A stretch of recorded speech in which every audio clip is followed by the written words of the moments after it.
Afternoon, everyone. We will start our study session. We do have a quorum, and then we'll have the others join us at the executive session room.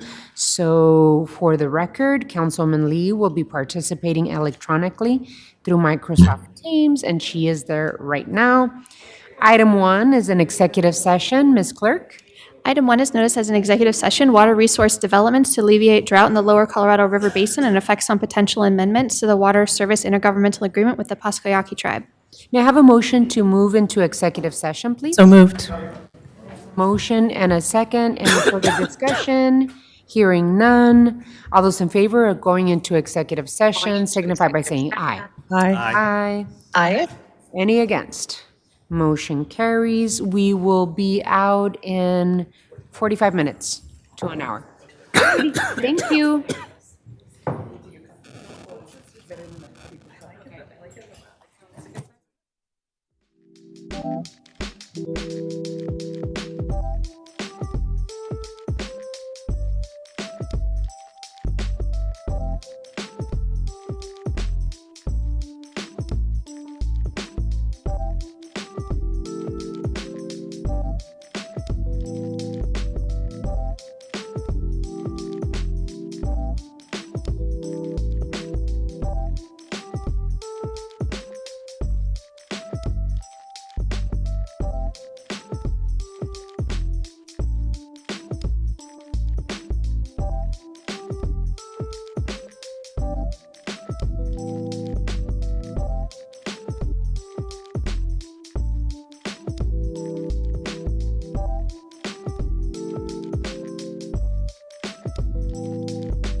We need a motion to return to study. So moved.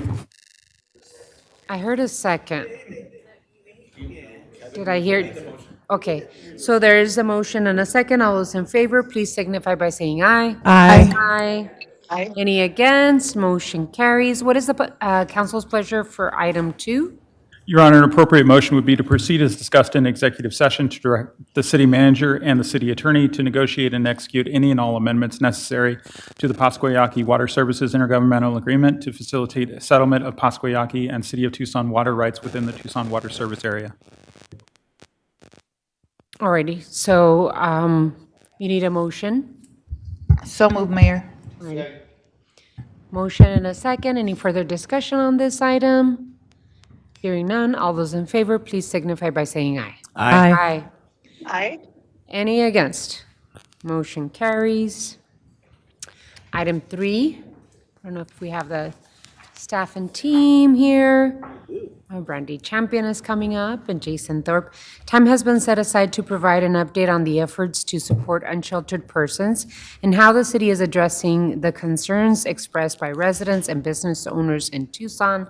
This is an item that I requested a couple of years ago, must have been 2-3 years ago, so that mayor and council and the community would stay updated on the efforts that the city of Tucson is putting into providing a safe city for all.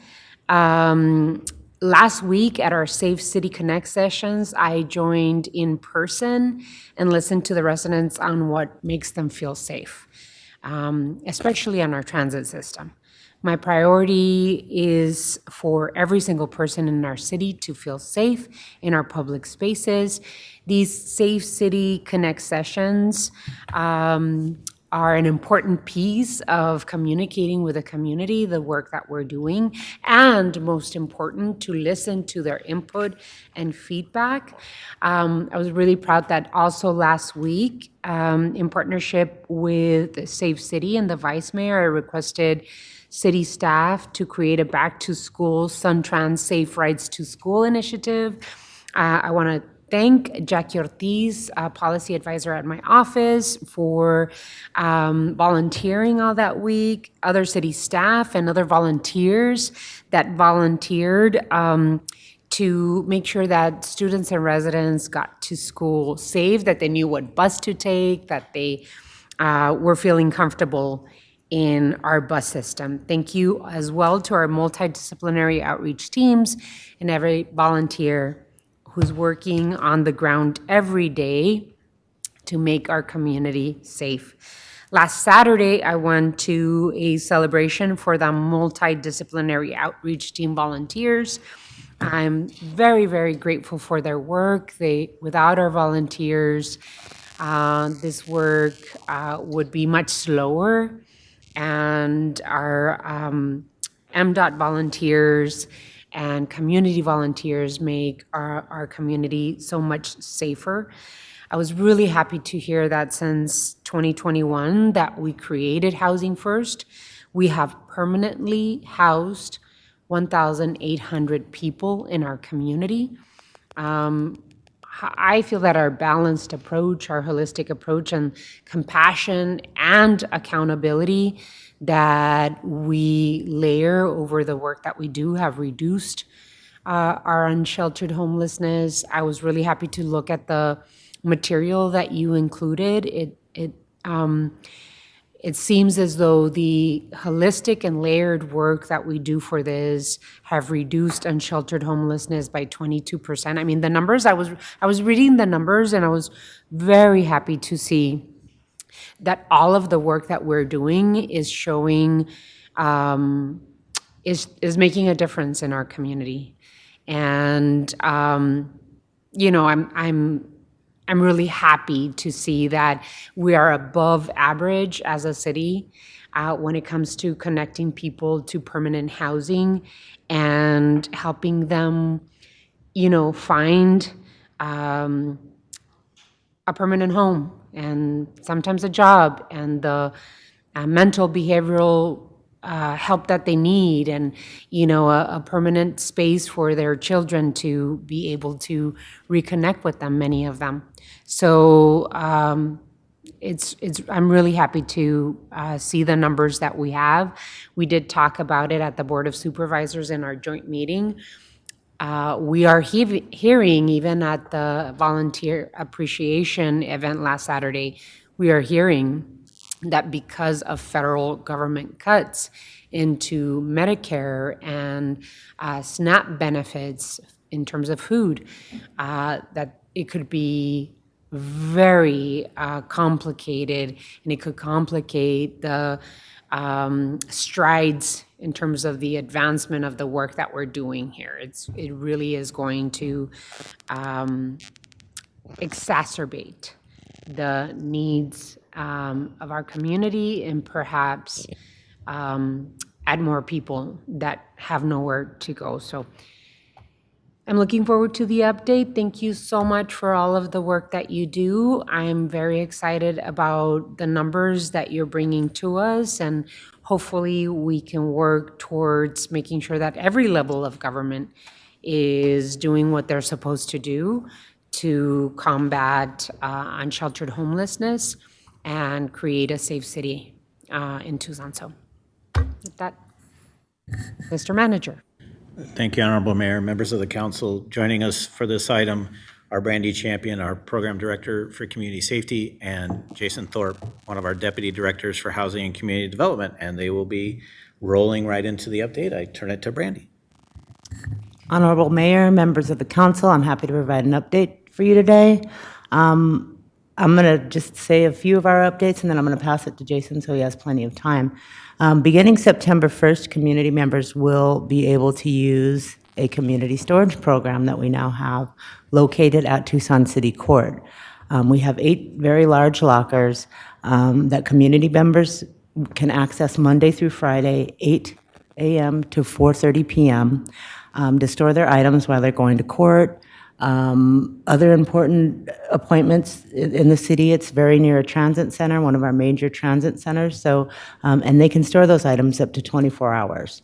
I'd like to thank Arizona Complete Health, who sponsored those lockers for us, and Joshua Halverson, our director of Tucson City Court, for allowing us to have that space, as well as Lori Distel, our management assistant with Housing First, because she'll be overseeing that program.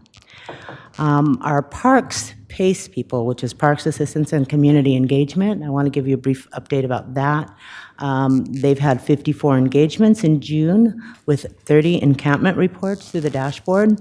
They've partnered with TPD and our multi-agency resource coordinator on some deployments, 2 at Kennedy Park, 1 at Danny Lopez Park, and 1 at Reed Park.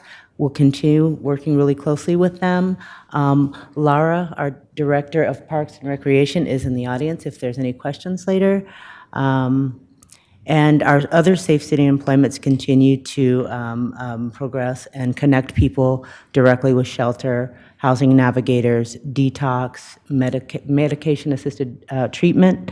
And we're still seeing about half of those people accept services and resources, so that's a good thing. On July 28th, the Regional Opioid Settlement Advisory Committee, otherwise known as ROSAC, unanimously approved a request for a little over $329,000 and opioid settlement funds to support Community Bridges Desert Cove Transitional Housing and Recovery Program.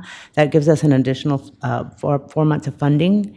And right now, they're making improvements, paint, flooring, bathroom improvements, so that they can increase their capacity. That funding will begin October 1st. So all in all, the bigger picture is that shelter is just one component of the many different things in our system. And with that, I want to pass it over to Jason Thorpe so he can update us on Tucson Pima collaboration to end homelessness and some system-level responses to homelessness. Thank you. Thank you so much, Brandy. Honorable Mayor Romero and members of the council, thank you for the opportunity to be here today. I'd like to cover 2 items. First, I'll provide a follow-up to our last discussion regarding the HUD Continuum of Care funding competition and our recent youth homelessness funding application. Then I'd like to spend the balance of my time talking about how our department and our community partners are rethinking our approach to solving homelessness in Tucson. As you may recall, when I last updated you, we were preparing for HUD's annual Continuum of Care funding competition. That funding announcement included significant policy changes that would have forced local continuums of care to shift resources away from proven permanent housing solutions and toward transitional housing models. The City of Tucson was a plaintiff in a lawsuit led by the National Alliance to End Homelessness, challenging those provisions. On August 7th, a federal court found that HUD's actions violated the Administrative Procedure Act and ordered the funding announcement vacated. That was the 3rd time in less than a year that a federal court has halted a Continuum of Care funding competition in response to unlawful actions by HUD, as the Trump administration has sought to substantially redirect federal homelessness policy away from evidence-based housing first practices. HUD has indicated that it is considering an appeal, and activity related to the competition is currently paused. Existing grants have been renewed through 2027, so there is no immediate funding lapse. Longer term, however, uncertainty remains depending on whether HUD renews awards for another year or issues another funding announcement containing provisions similar to those already challenged in court. We will continue monitoring those developments closely and keep Mayor and Council informed. There's also important news regarding the separate federal funding opportunity to address youth homelessness. On August 10th, our department submitted approximately $4.18 million in funding requests to HUD on behalf of the Tucson Pima collaboration to end homelessness. Approximately $1 million would support regional coordination, including work to reduce the number of young people entering homelessness from systems of care, such as child welfare and juvenile justice, address workforce shortages among youth-serving organizations, elevate the role of young leaders in system design, and strengthen public accountability for meaningful reductions in youth homelessness. The remaining approximately $3.18 million would directly fund 4 housing and service strategies: a one-stop youth services center operated through the city's Housing First program, host homes for unhoused youth in rural communities, shared housing for youth in the Tucson metro area operated by Catholic Community Services, and a specialized program operated by Community Bridges Incorporated, providing housing, behavioral health, and substance use treatment for young people with complex needs. HUD has indicated that awards will be announced by September 15th, with funding available October 1 if we are selected. We will keep you informed of that outcome. With those updates, I'd like to zoom out and spend the rest of our time talking about homelessness not simply as a collection of programs, but as a system. This discussion is an abbreviated version of a 75-minute workshop I recently presented to approximately 125 housing practitioners from across Arizona at the Arizona Housing Coalition Conference. If members of Mayor and Council would like to make that full presentation available to your staff, neighborhood groups, or constituents, I'd be happy to coordinate with your offices. For today, I'll give you the very short version. And I want to begin by acknowledging something important. Tucson has made real progress. As the mayor pointed out, the numbers are proving that. We have invested significantly in outreach, emergency shelter, supportive housing, homelessness prevention, and permanent housing solutions. We have strengthened partnerships with Pima County, nonprofit organizations, healthcare providers, faith communities, law enforcement, and many others.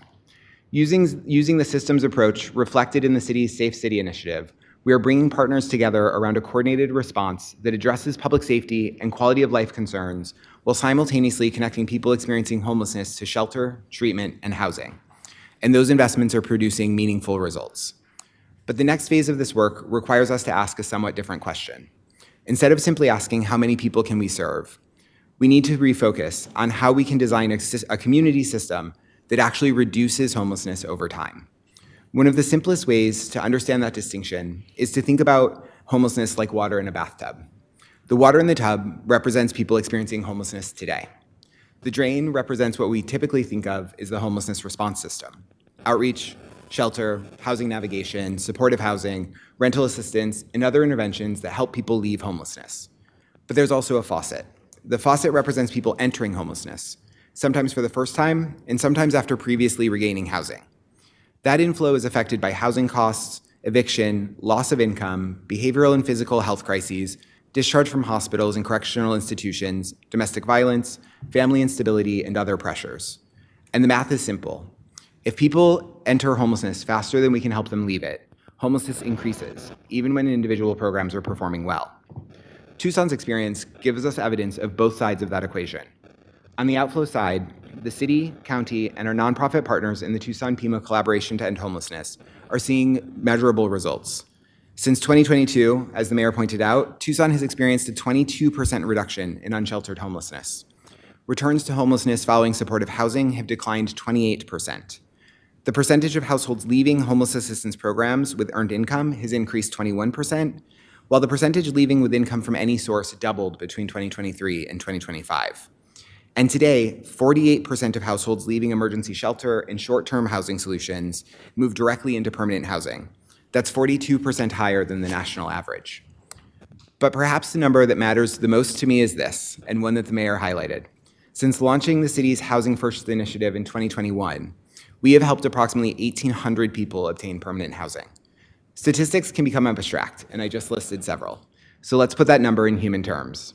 That is 1,800 Tucsonians who have keys today instead of tents. 1,800 people with a door they can lock, a place for their belongings, an address for a job application, somewhere to recover after leaving a hospital, and a stable place from which to rebuild the other parts of their lives. That is what these investments are producing. And we are continuing to evolve our approach beyond simply getting someone housed.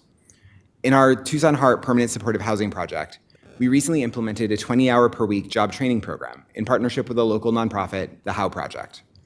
Housing ends the immediate experience of homelessness, but income and economic opportunity sustain stability. We increasingly want supportive housing to serve as a platform from which people can rebuild independence and self-sufficiency, not just a place to stay. We're also seeing what stronger coordination can accomplish immediately. This week, our Housing First and El Portal affordable housing teams are moving 41 households from homelessness into affordable El Portal apartments. El Portal is providing quality, affordable homes, while Housing First is providing the rental assistance and supportive services needed for people who have experienced chronic homelessness to maintain that housing. Last week, more than 50 housing and community development employees and community volunteers worked together to prepare those homes with furniture, bedding, household supplies, and stocked refrigerators. And while I'm here with you today, members of our team are welcoming those Tucsonians into their new homes. Returning briefly to the bathtub metaphor, that is what widening the drain looks like. Aligning housing, services, staff, and other resources so people spend less time homeless and move into housing faster. We are also redesigning supportive service housing program budgets to guarantee access to substance use treatment for residents who need it. The opioid epidemic is causing tremendous harm to our unhoused neighbors. We want the people we house to have more than a bed. We want them to have a meaningful opportunity for recovery, and that takes an active position. We've also introduced supportive service participation requirements in our housing programs. Participants retain dignity and choice in developing their plans for self-sufficiency, but they are expected to be active partners in pursuing those goals. That distinction matters because Housing First has never meant housing only. It means we do not require someone to overcome addiction, stabilize a mental health condition, or resolve every other challenge before providing a safe place to live. Housing is not a reward, it is a foundation. We provide stability first, and then make treatment, employment, healthcare, and other supports genuinely accessible. These are just some of the ways that our team is advancing the Safe City strategy. Safe City cannot be measured only by what happens in encampment or in a public space. Its long-term success depends on whether the coordinated response creates pathways that actually move people from those environments into shelter, treatment, and ultimately stable housing. And our team is actively redesigning our work to improve those outcomes. So there is much to be proud of, but there is also an important challenge in front of us. Despite these improvements, homelessness remains substantially higher than it was before the pandemic. And perhaps the most important number I will share with you today is this. Nearly 3,000 Pima County residents experienced homelessness for the first time last year. At the same time that TPCH partners are successfully housing people every year, thousands of new people are entering homelessness. That does not mean our response system is failing. In many respects, the outcomes I just shared demonstrate the opposite. We, along with our partners at Pima County and Tucson's nonprofit community, are getting better at helping people leave homelessness. But we cannot solve the crisis through outflow alone. Our next challenge is reducing how many people become homeless in the first place. A high-performing shelter system cannot indefinitely compensate for an unaffordable housing market. A strong outreach system will not prevent every jail, hospital, treatment, or foster care discharge that results in homelessness. And even a highly effective supportive housing system cannot sustainably reduce homelessness if more people are entering the system than leaving it. That leads me to 3 opportunities for the next stage of our work. First, we make prevention a co-equal part of our homelessness strategy. We need to better understand who is becoming homeless, where they are coming from, and what immediately preceded their housing loss. If we understand those pathways, we can intervene earlier and more strategically. We cannot simply keep expanding the system downstream through additional shelter beds. We have to reduce demand upstream by addressing the system-level causes of homelessness and prioritizing investments in homelessness prevention. Second, we should double down on collaborative approaches to managing homelessness as one regional system, rather than as a collection of individual programs and contracts. Shelter, housing, behavioral health, healthcare, criminal justice, workforce development, landlords, the city, the county, and our nonprofit partners are all influencing the same outcome. Safe City gives us a practical example of what that kind of system alignment can look like. It brings together departments and partners that historically may have approached the same situation through different lenses: public safety, outreach, behavioral health, environmental conditions, courts, or housing, and organizes them around a coordinated response. The opportunity now is to apply that same level of alignment not only to individual deployments, but to how we manage the broader homelessness system. No single program owns homelessness, and no single program can solve it. Our investments should therefore be managed as a portfolio against shared outcomes, not simply judged by whether every individual program is busy. Third, I believe we need to establish a small number of system-level measures that this mayor and council and the Tucson community can follow consistently over time. Program measures will remain important, but to know whether the overall system is changing, we need to consistently be able to answer 5 questions. Are fewer people experiencing homelessness today than they were yesterday? Are fewer people becoming homeless for the first time? Are more people leaving homelessness than entering it? Are we reducing the amount of time people remain homeless? And once people are housed, are they staying housed? Those measures tell us whether we are changing the trajectory of homelessness rather than simply increasing the volume or activity inside the response system. They also require different and increasingly upstream approaches than we're using today. I want to close where I began, with progress. Tucson has reduced unsheltered homelessness. We are moving more people into permanent housing. We are improving housing stability. We've built a housing-first system that has helped more than 1,800 people trade tents for keys. We are creating employment opportunities, strengthening access to treatment, and coordinating housing resources to move people into homes faster. Those accomplishments give us a strong foundation. Now we need to widen our lens to prevent homelessness before it occurs, move people through homelessness more quickly when it does occur by aligning our investments toward a shared regional strategy, and ensure that when people regain housing, they have what they need to keep it. Because ultimately, our goal should not be to build the biggest or busiest homelessness response system possible. Our goal should be to need a smaller one. Thank you for the opportunity to share this information with you. I'm happy to answer any questions you may have. Thank you so much, Jason. I really appreciate it. You've synthesized in 5 minutes what we have been building on since 2022, right? Even before mayor and council approved, I think it was back in 2020, we approved a housing first model. That's what we requested as mayor and council.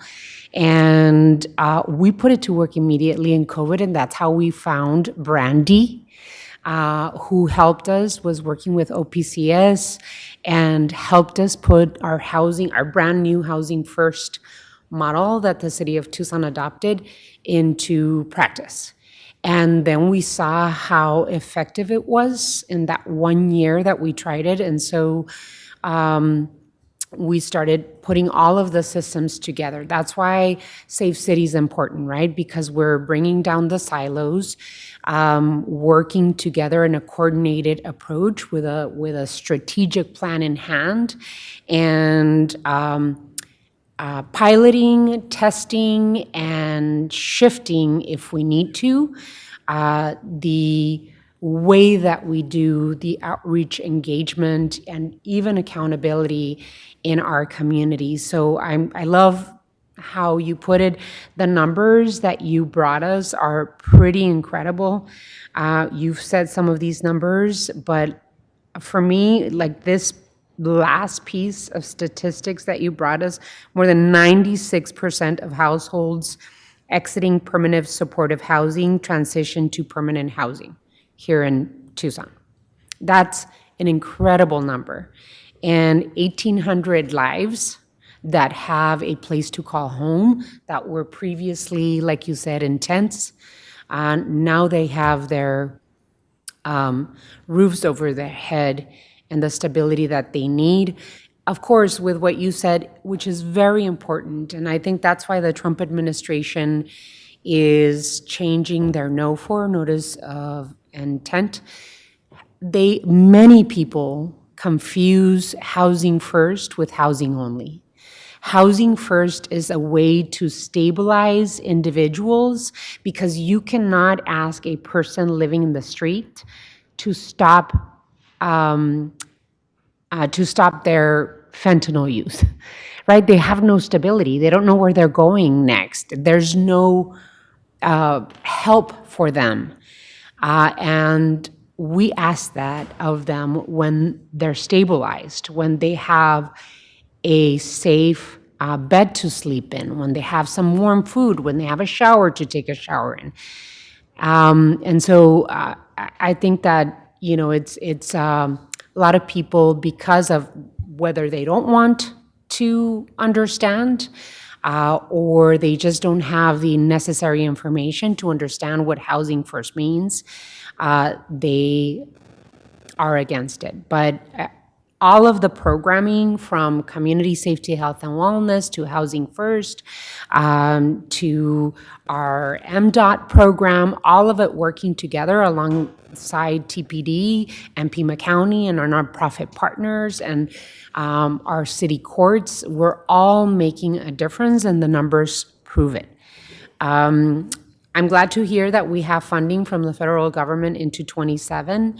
I'm concerned about what can happen next in terms of funding and what it could do to disturb the advancements that we are doing at the multidisciplinary outreach volunteer recognition lunch. One of the providers, the nonprofit providers, you know, I was thanking her, and she said, I'm very concerned because this big, beautiful bill is going to exacerbate unsheltered homelessness in our community.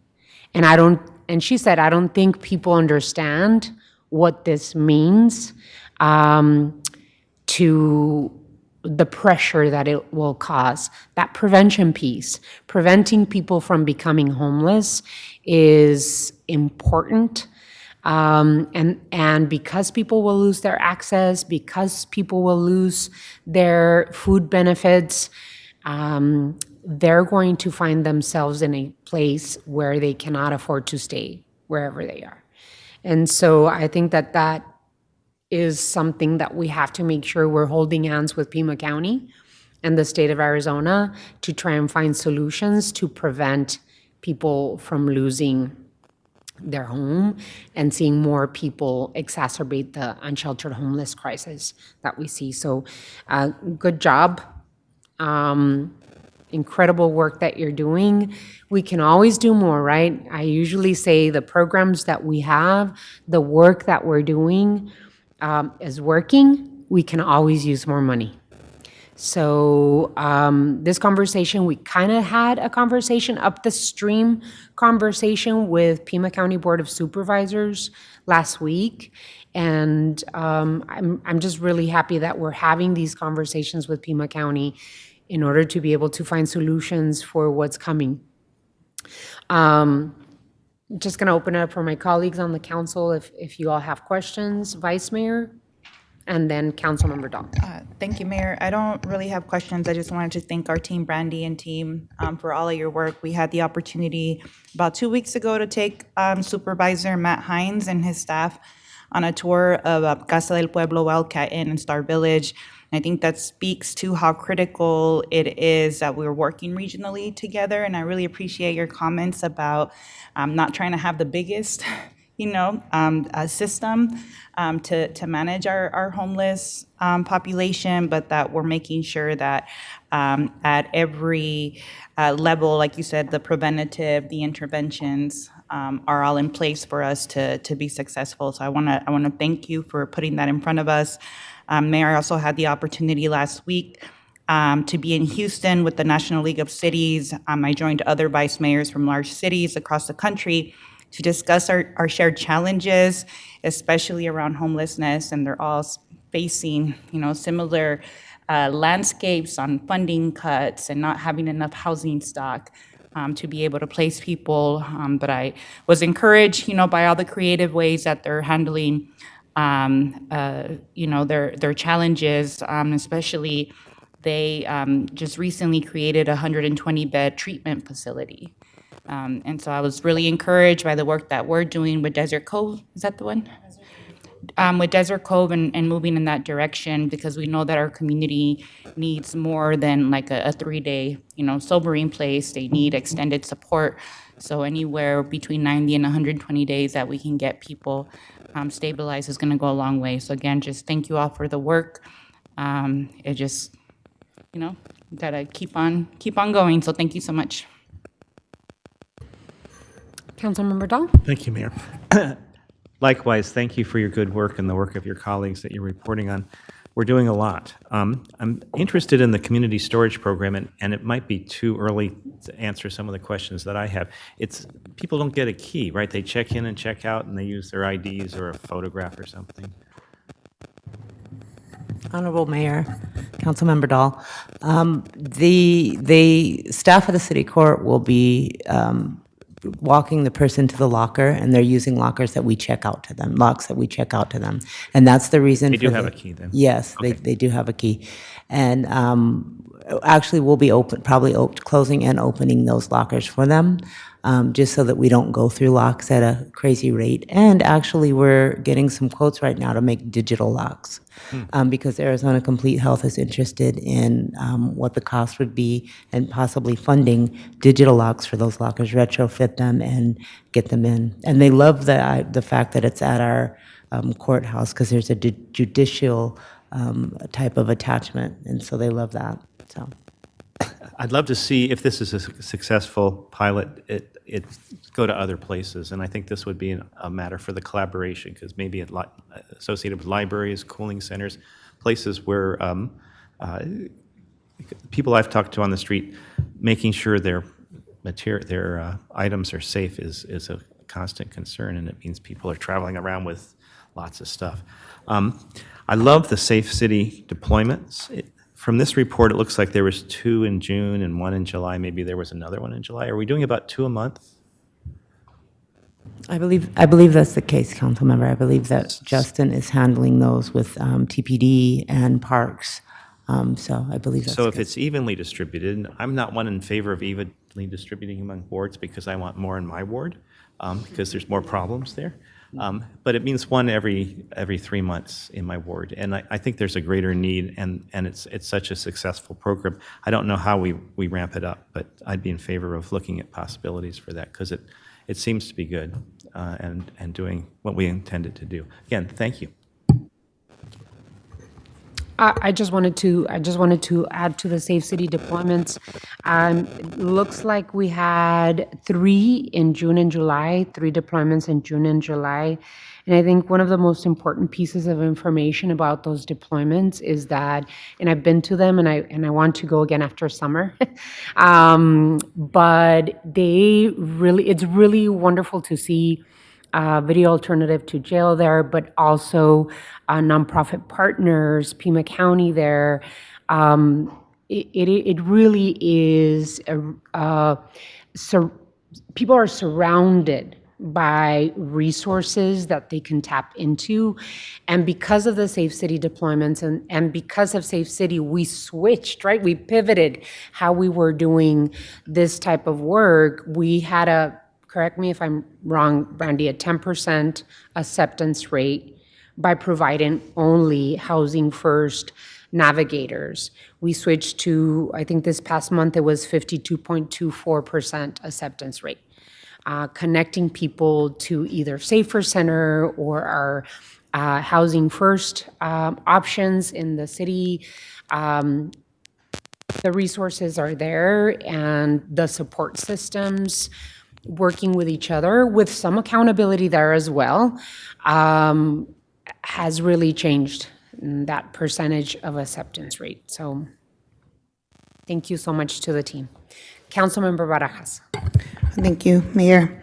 Well, thank you both for the presentation. I just wanted to share, as we continue to address homelessness, mental health, drug addiction, poverty in our community, I do believe it is important that we continue monitoring how our resources are being used, and most importantly, whether those resources are producing measurable results. And how can we share and communicate this message and these numbers to our broader community. I too was very impressed last Saturday at the volunteer appreciation luncheon, and I would love just for our community to hear, those results. So we need to support approaches that connect individuals to shelter, treatment, housing, long-term stability. At the same time, we must continue focusing on both connecting people to services and protecting our neighborhood quality of life. Our residents and businesses deserve safe and clean neighborhoods, while individuals experiencing homelessness deserve access to meaningful resources and opportunities for stability. I also believe it is important that we continue tracking the results of the Safe City deployments and park responses. And I love the three focus areas, Jason, that you provided: prevention, collaborative approach, and the small level system measurements. So this includes looking at the service acceptance and cleanup efforts, public safety outcomes, and whether we are seeing repeat activity in the same locations. I would also like to connect more of our business community to all the work that you all are doing, so they're fully aware as well. This work requires continued coordination between the city, the county, TPCH, service providers, law enforcement, and community partners, again, including our business community and developers. No single department or organization can address homelessness alone, so thank you both. Any others? Councilmember Schubert and then Councilmember Cunningham. Thanks, Honorable Mayor, and thank you, Jason and Brandy, for the update. Just as you know, we're a huge fan of your work at the Ward 6 office and all the different efforts, and just echoing the praise of my colleagues on the council. And I also want to bounce that praise back to the mayor and the council. Thank you, Madam Mayor, for leading the charge to form the Housing First program back in 2021. And it is important to, keep in mind, I loved the image, Jason, of exchanging house keys for tents. The returns to homelessness decreasing by 28%. It's huge. It suggests that we're employing a strategy that is breaking the cycle. The 48% of households exiting emergency shelters or short-term housing now moving into permanent housing, 42% higher than the national average. So I agree with my colleague, Councilmember Barajas, about wanting to track those measurables and make sure that we're reporting out to the community that these approaches are yielding real results for real families and households. So much kudos to all the folks doing this work, trying new ideas, using evidence-backed solutions, and I love the idea of, continual evolution as we move further down this road. Also want to echo Councilmember Dahl in my support and appreciation for the community storage program and wanting to see how that works out. I know it's a project that Brandy and her team at Cashew Community Safety, Health, and Wellness have been developing for quite some time, and that informally they've been using their own offices as backup storage to make sure people's belongings don't get thrown away, which is so important. Sometimes that's all people have.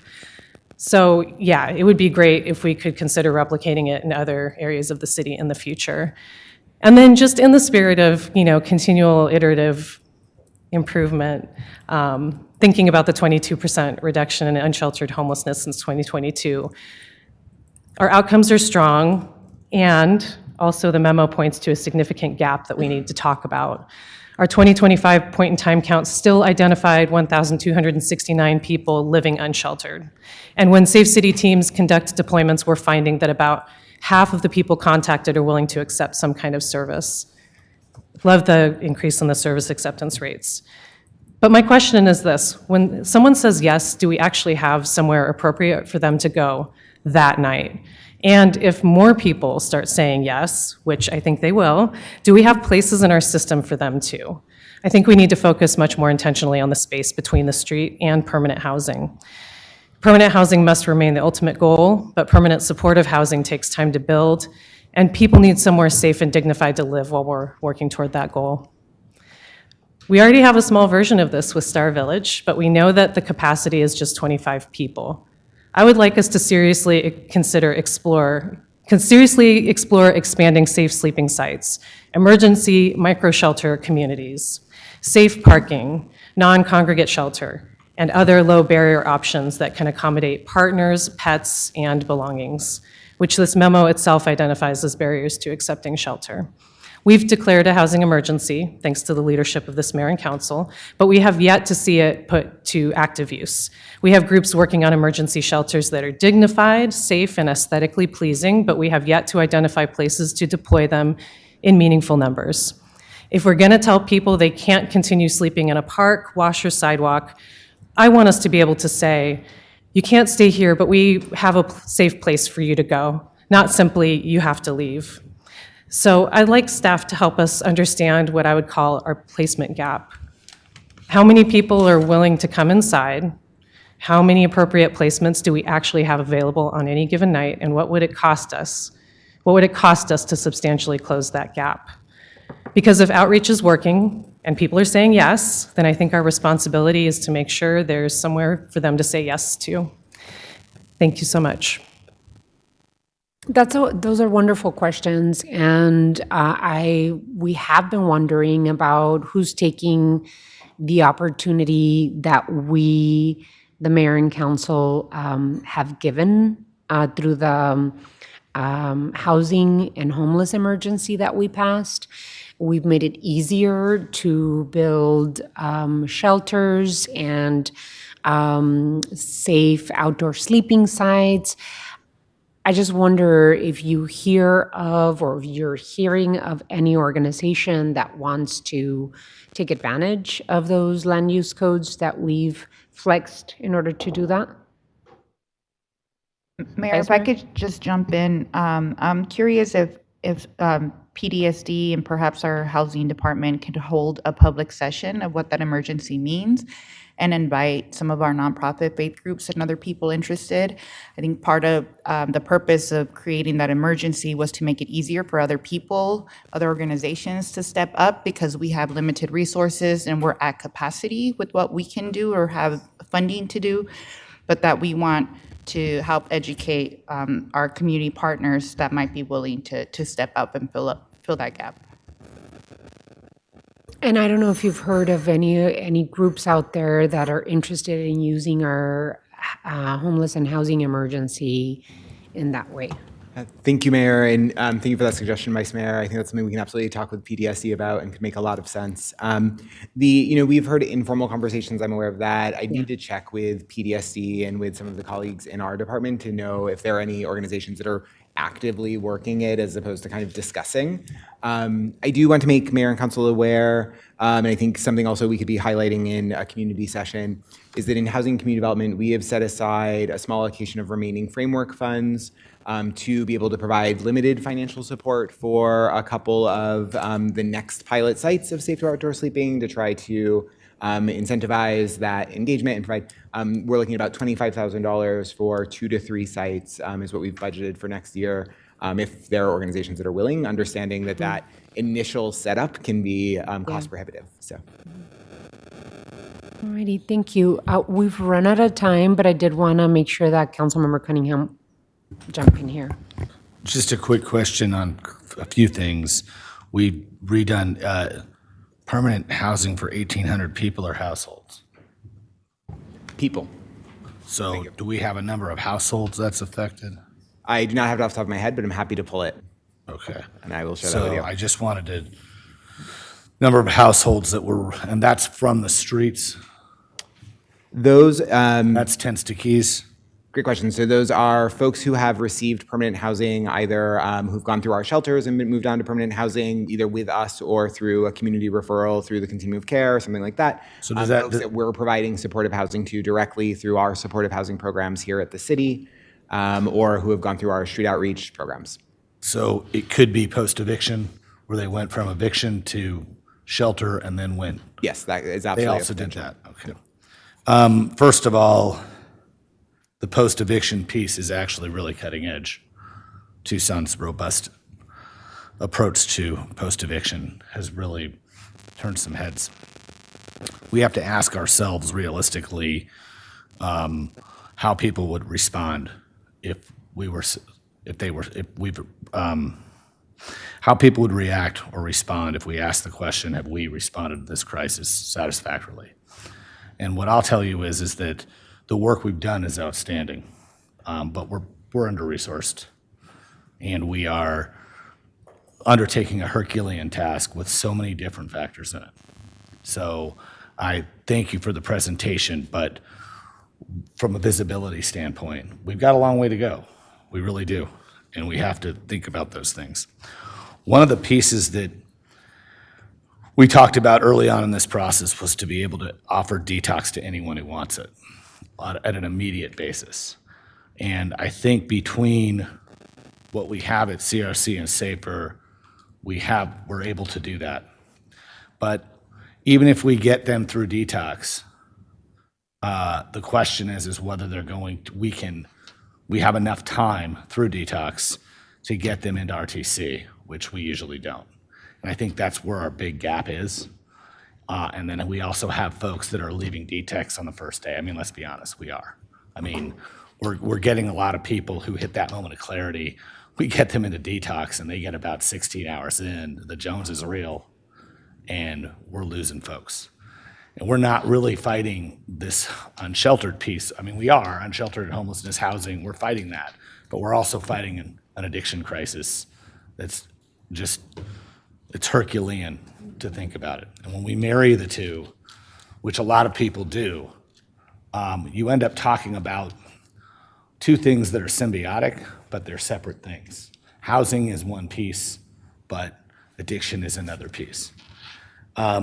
Here's the vision for me. We actually need to operate two programs. We need to operate like two cases for one person. We need to operate on the housing case, and we have to operate on the wellness case.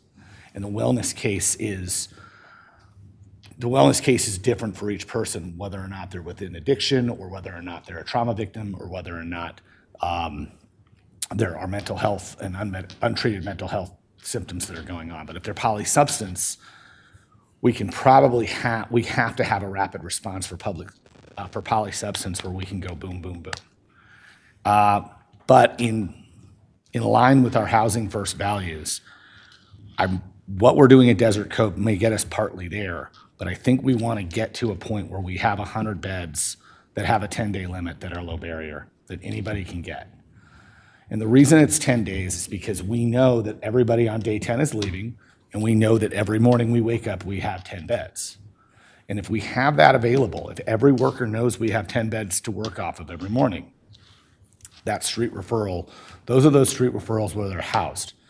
Then we can talk to them. Whether or not it's a great discussion or productive discussion shouldn't matter because the people are housed. We house them first. That's the ideal behind it. And it's at those points, that engagement with, hey, maybe you do go to like some type of unsecure version of the MAT or CRC or some type of detox, and then and maybe we have time to go through the access channels to get them into RTC. If we don't, we can look at other alternative programs or even standing up our own in-house RTC. But the bottom line is that post-RTC, we have to have a strategy to transition to sober living. I think it's important that we look at how we can use some of the housing monies we have to fund at least 2 months of sober living for anybody who completes an RTC program through our homeless program. That extra 60 days in sober living, where they're doing their 90 and 90, whether they're working 7 challenges, whether they're working 12 steps, whatever they're working, is like so vital to that piece of recovery. So those are my thoughts today. It's incredible how much we're doing, and unfortunately, we have so many people feeling that we're running to stand still. And we just want, I think there's opportunities to get over the hump, and I'd love to meet offline and talk about them. But for now, thank you for the update. And again, congratulations on the post-eviction. It's really helped a lot. And with the house program that we're running, we're going to be able to rehouse people at a really good rate. And hopefully, if we can work another piece to it, we can have some incentives that keep it affordable as well. So thank you so much. Thank you, team. Really appreciate it. Alrighty. I feel like clapping right now.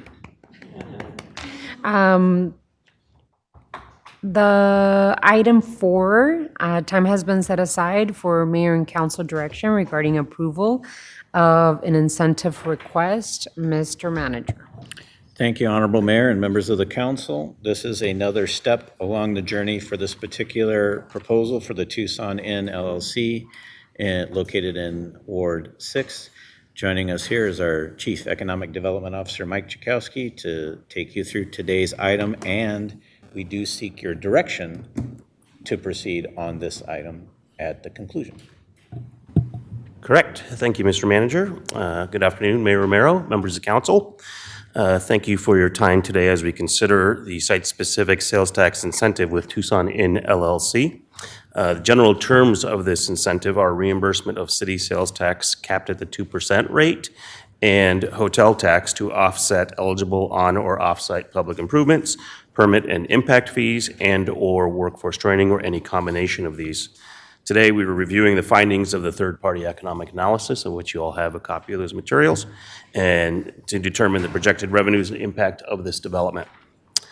Tucson Inn plans to develop, own, and manage a 125-room hotel at 75 East Broadway, the long vacant site on Broadway and Scott.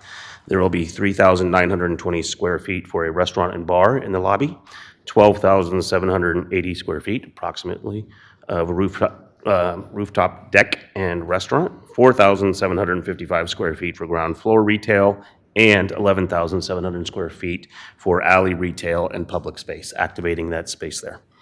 General terms of this incentive, again, are reimbursement of city sales tax to offset these fees.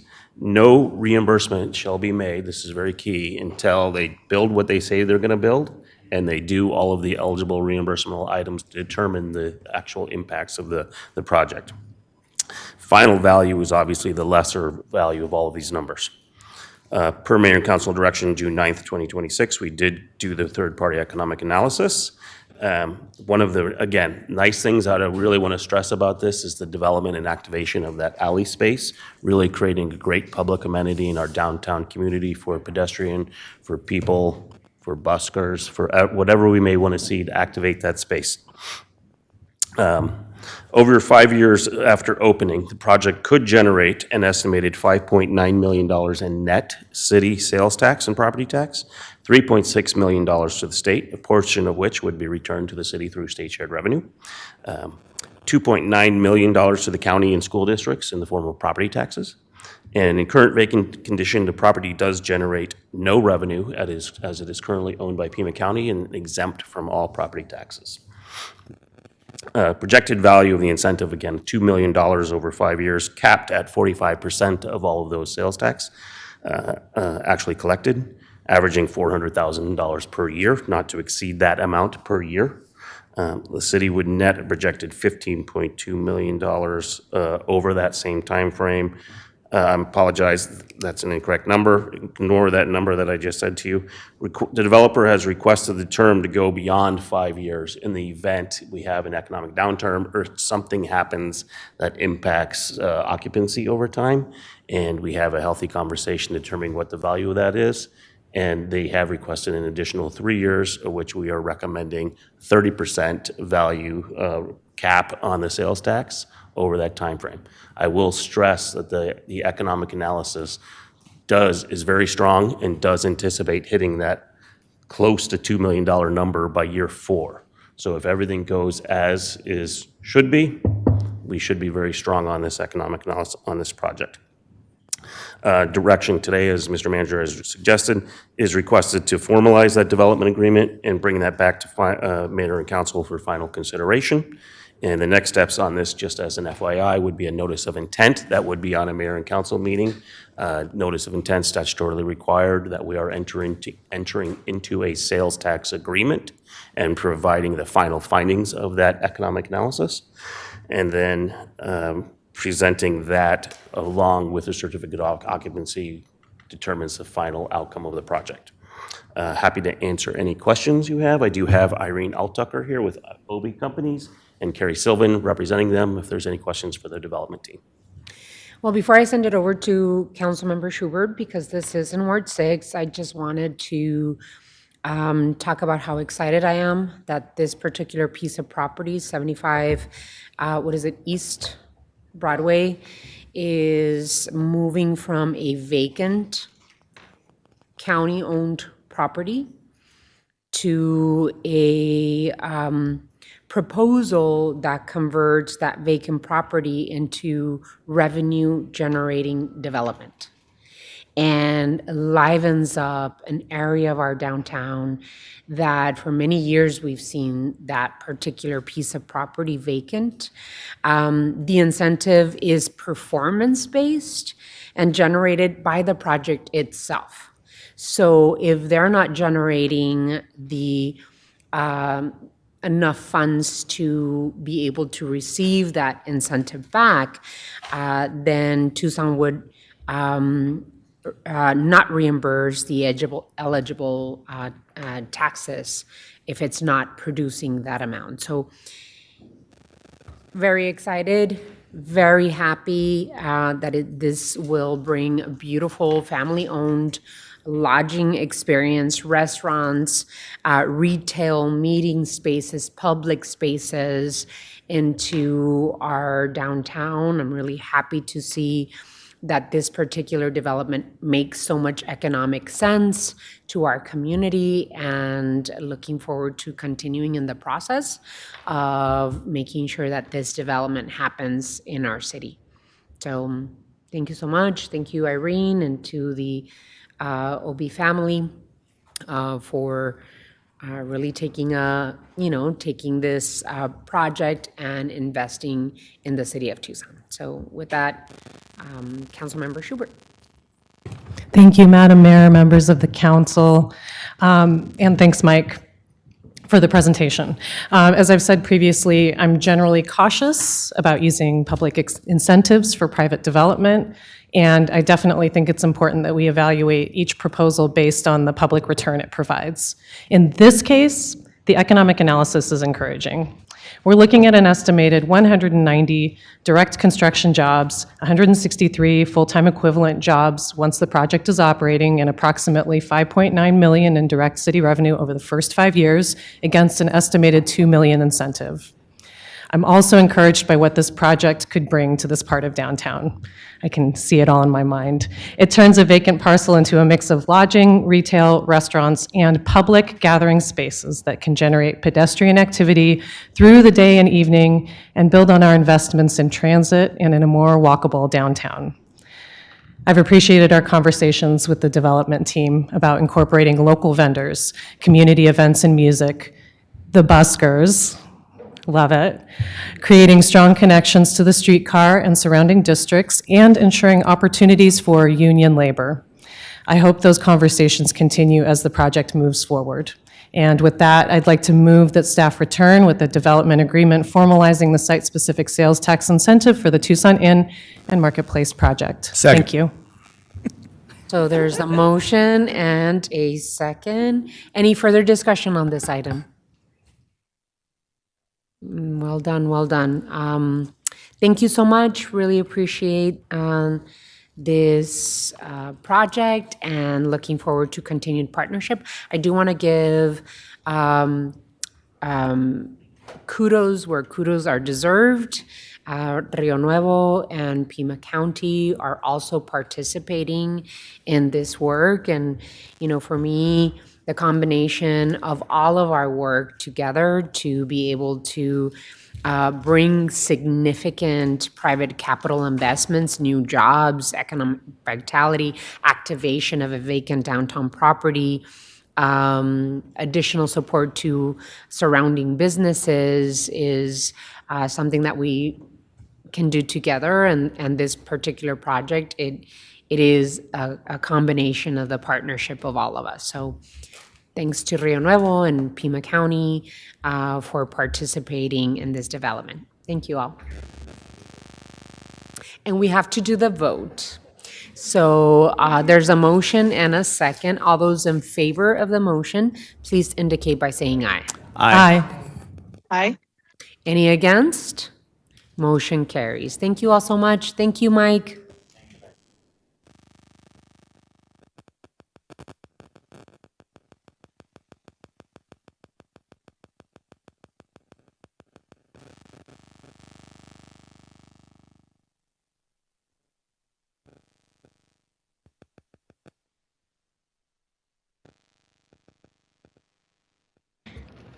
Thank you all so much. Alrighty, so we move on to item 5. Item 5, time has been set aside for mayor and council to receive an update on fee increases and impacts to affordable housing approved on May 19th, 2026. Mr. Manager.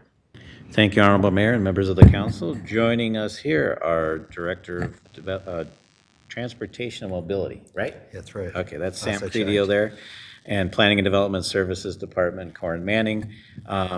As you know, 90 days is fairly early into a review period, but it's necessary to make sure that we're getting off to the right start, but also setting a good foundation about how this city is taking actions in order to enhance and preserve affordability in our community. So with that, I'll turn it over to the team to give you the update. Thank you, Mr. Manager, and good afternoon, Honorable Mayor, members of the council. As the mayor mentioned, the mayor and council discussed, reviewed, and approved fee revisions and new fees on May 19th, 2026.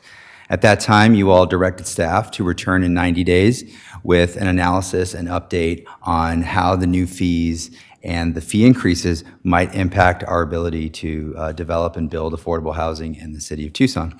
And so with that, I will turn it over to my colleague, Director Corin Manning, to provide an update, and then she'll turn it back over to me to close things out. And we will be available for questions. I also want to note that we are not seeking any direction on this item. This is merely just an update. With that, take it away. Thank you, Director Credio, and thank you, Honorable Mayor, members of council. I'm just going to briefly go over the tools Planning and Development Services currently has to support affordable housing and reduce the cost and time and sometimes friction associated with developing affordable housing. So when we talk about the impact of fees, the new fees that Mayor and Council adopted earlier this year, one of the things we look at in Planning and Development Services is we try to look at the full development process costs. So it's important to keep in mind that the cost of a project isn't just those fees themselves. It's also the time, uncertainty in the development process, administrative burden, and carrying costs. All of those things affect whether a project pencils out and is feasible or not. So our approach in Planning and Development Services has been to look at all of those aspects holistically and to look at where we can provide, yes, direct financial relief, but also where we can make the development process faster and more predictable, which provides real value to affordable housing developers and all housing developers. So our goal is not just to reduce fees, but really to reduce barriers to providing and producing affordable housing overall. So Planning and Development Services over the past few years has developed a lot of tools at the direction of Mayor and Council to support affordable housing. One of those is the Affordable Housing Fast Track Program. This was initiated by Mayor and Council at the recommendation of the Commission on Equitable Housing and Development that we launched about 2 years ago. This assigns a dedicated project manager for any qualifying affordable housing project and also reduces our review time in half from 30 to 15 days for any affordable housing project. And that project manager is assigned to coordinate the development process, help an applicant navigate all of the agencies that they work with to permit and approve affordable housing, including transportation, water, and fire. Since launching that program in 2024, we've had 10 projects go through the Affordable Housing Fast Track program, representing over 1,000 units. And we have 4 additional projects currently in the pipeline. Additionally, we have the Affordable Housing Impact Fee Subsidy. This provides a city-funded subsidy of up to $150,000 per project to cover the impact fees for qualifying affordable housing projects. We also have a number of zoning incentives in place, including the recently adopted Community Corridors tool, which Mayor and Council adopted last year, as well as the Infill Incentive District and Sunshine Mile District. Those tools offer density bonuses, particularly for affordable housing, as well as reduced parking requirements and other regulatory flexibility that, again, provides that flexibility that's often needed to make an affordable housing project feasible. We also have a model plan library, which is currently a Casita model plan library, but will be soon expanded to a middle housing model plan library as well. And this helps bring down the cost and, again, the time to develop housing. So based on the direction from Mayor and Council around permit fee relief, we did look at some permit fee relief programs in other jurisdictions. We've reviewed some jurisdictions in California, Texas, and elsewhere. And we found that there are some jurisdictions that provide dedicated permit fee relief programs for affordable housing.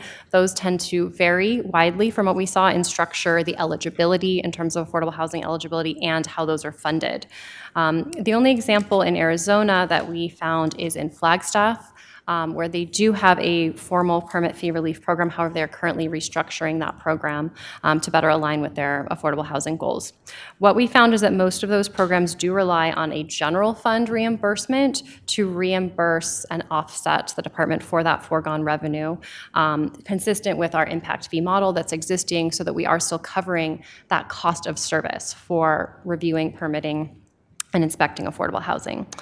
So overall, Planning and Development Services in the City of Tucson has several tools already that are reducing the cost and complexity of affordable housing.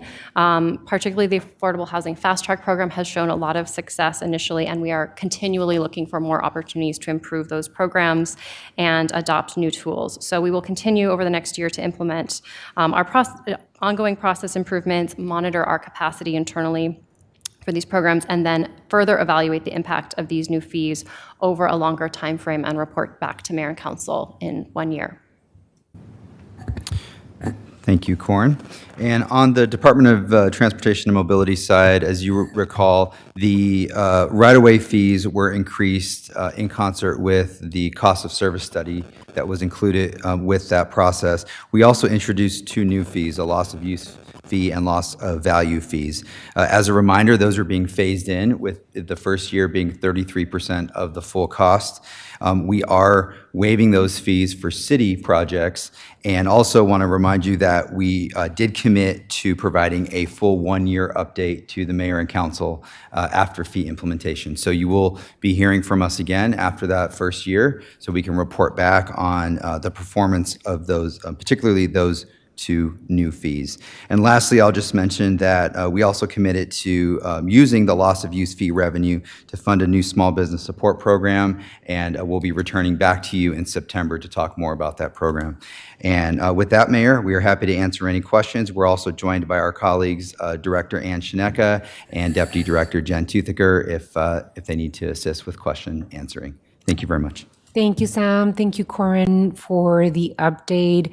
I really appreciate and commend both Planning and Development Services and Department of Transportation and Mobility. I know that we have Ann as well, Housing Community Development, for really bringing down the silos and working with each other on the issue of affordable housing. I know that you recognize that this particular mayor and council has been focused on creating affordability for our community, I would say since 2020. And we have fast-tracked much of the incentives and the work to invest in affordability. I think that this particular mayor and council and our teams, which are you guys, you're the ones that actually bring back the policy requests that we have and, bring them into fruition and put them to to work. So I really want to appreciate your work and your belief in the policies that mayor and council create. I want to make sure that we are working together to make sure that what are the areas where we can continue to lead in the state, because many times Tucson is leading in the state on affordable housing. And what's the next step that we need to take to make sure that we are better marketing the tools and programs that we currently have, right? We have the Sunshine Mile and the incentives of density on the Sunshine Mile that we have to make sure that developers understand what the opportunities bring. We have the community corridors tool. That's something that we've pushed and want to make sure that we are attracting the developers that do that type of development in our community. So we need to market Tucson beyond our region. I know that there are developers that are creating density in other areas of our state and in other states that we need to help attract. So thank you so much. I'm looking forward to hearing much more about the, what did we call it? Smart? We're workshopping the name, but the program that will help small businesses when they do have closures on their road, and we are building and developing. So start thinking about how we call that program, because it should be part of the small business program that we currently have to support those businesses. I've said it before, my heart hurts every time I see a small business close because, one, of our economy, right? The economy that we have right now is a very difficult one. The tariffs, the inflation that are contributing significantly to small businesses getting less and less revenue in is real. And so anything that the city of Tucson can do to help is important. So I'll open it up for questions, comments, and input. Councilmember Schubert. Thank you. Thanks, Madam Mayor, members of the council. I want to thank PDSD, HCD, and DTM staff for taking the time to comb through our existing plans and policies and put together this comprehensive overview of existing city efforts all in one place. We were just discussing the Prosperity Initiative during our joint meeting with the Board of Supervisors last week. And one of my takeaways was that affordable housing development policy is a strongly shared focus area between both of us.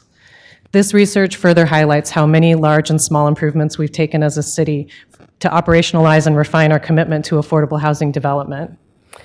I found it especially helpful to review the example project that HCD offered up in Attachment B to see how permit costs and fees break down. So thank you so much for that, super helpful. And thank you, and seeing how other communities, especially the Arizona jurisdictions, the examples from those other communities was also very, very helpful. I'm not recommending any immediate changes to our current trajectory today, but if we want to consider adjustments in the future, this research offers some actionable, informed examples that could be worth trying. I'll also add that with the substantial construction in Ward 6 right now, I and many of our constituents look forward to the DTM update in September to learn more about the plan to reinvest loss of use fee revenue. Maybe another acronym in our future. I'm kind of scared. Those are my comments. Thank you so much. Thank you, Councilmember. Councilmember Cunningham, and then Vice Mayor. My focus on lowering our costs for housing is adding flexibility and incentivizing adaptive reuse. I think it's probably the most overlooked piece of what we have. And it's not because we're not trying to do it. It's because nobody really thinks about it. I mean, they do, but they don't. We have a development community that has been doing the same thing for 60 years. And now all of a sudden we're coming to them and saying, hey, wait, we got this whole new thing. And adaptive reuse, it's becoming evident that when we're thinking about soft costs and design and cost per square foot and demo, we need opportunities to save money. Right now, we have a really interesting housing market. We have over, I want to say over 1,100 properties in the city limits that are selling for under $150 a square foot residential. And you can't build anything for under 300 a square foot. This creates quite the conundrum for what kind of housing market we have and the realistic approach we're going to have to it. So the challenge I want to put down is how do we get folks where they need to be if they're going to go to adaptive reuse, especially in a corridor? And how do we format our land use? And I think we're still, I've said it 15 times, I'm going to say it another time. How do we format our land use to go vertical on specific corridors, specifically the bookends from Broadway, from the Santa Cruz River to the Cienega Creek, which is the Pantano Wash, for those of you who aren't following along, on Broadway? What kind of density are we going to have up and down that corridor? And what kind of transit corridor can we build over the next 40 years? And so that's the challenge, is how do we integrate adaptive use and going vertical for those pieces. On the business side, again, this has been my experience. We've all, as council members, and you guys who came on this year, have now already experienced it, where someone calls up and says, well, you know, I applied to get my C of O and such happened. We want to reduce those cases. To be fair to our team, a lot of times things are getting lost in translation.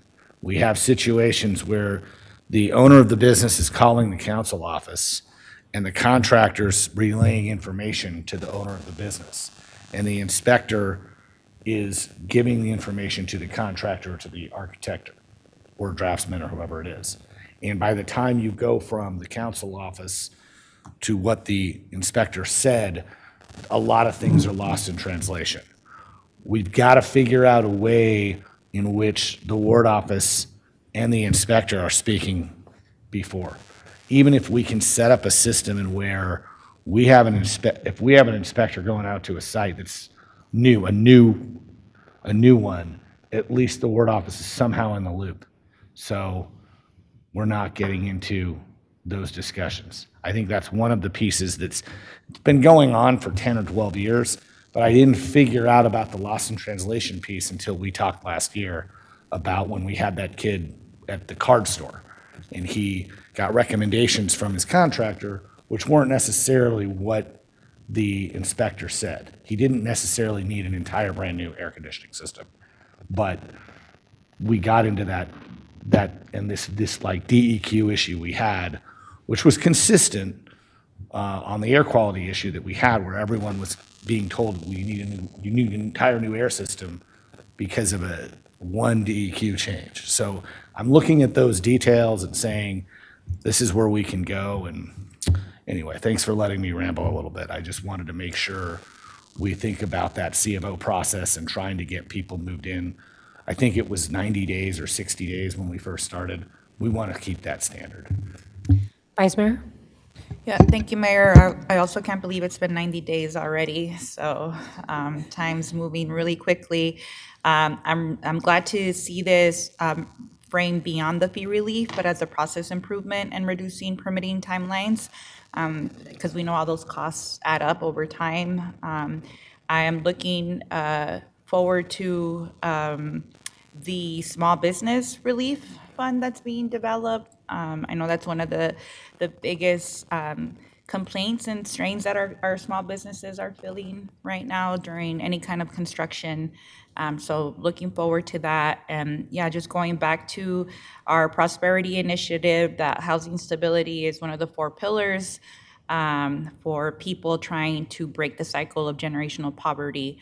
So thank you so much for taking this work seriously and continuing to keep us informed. Thank you, Vice Mayor. Councilmember Barajas? Thank you, Mayor.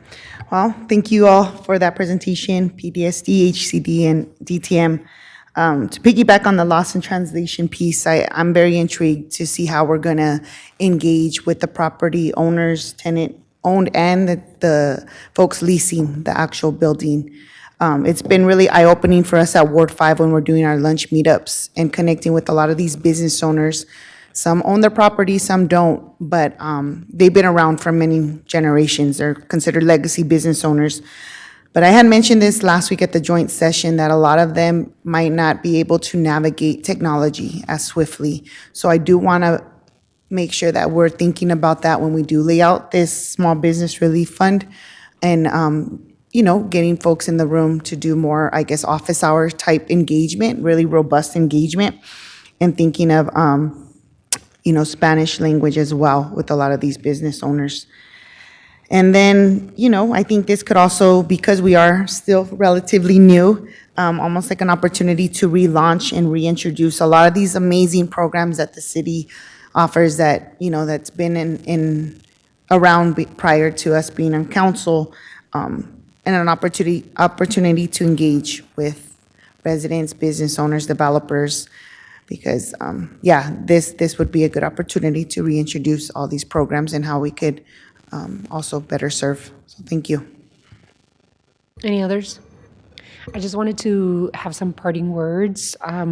Amazing work that our departments are doing, Planning Development Services, Department of Transportation and Mobility, our Housing Community Development. I think there's a list of all of the policy work that we've done together on affordability and affordable housing. And it's just pretty amazing to see all in one page. Program after program after program that really has been put to work, and we are seeing results and benefits to the community. For me, I would love to see, I know 90 days came and went really quickly, and I would like to see, another year update to just see how is everything working together, and how is it impacting either in a positive or negative way affordable housing. For me, the new fees that we added are necessary.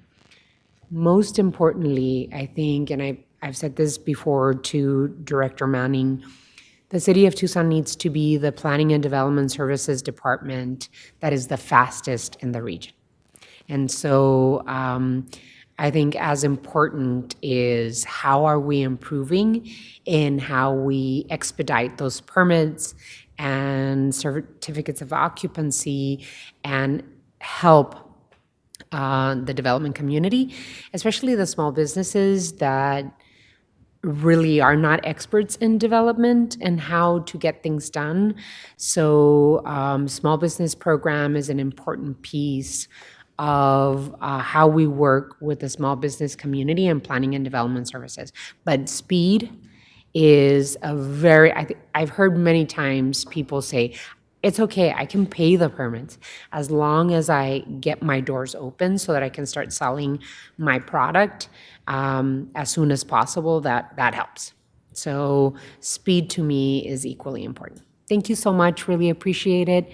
Looking forward to talking about the however we're going to name impact program.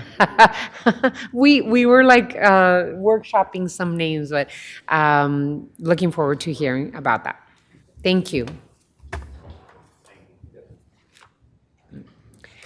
We move on to item 6. Time has been set aside for discussion and direction relating to matters pending in front of the Pima County Board of Supervisors and other regional jurisdictions.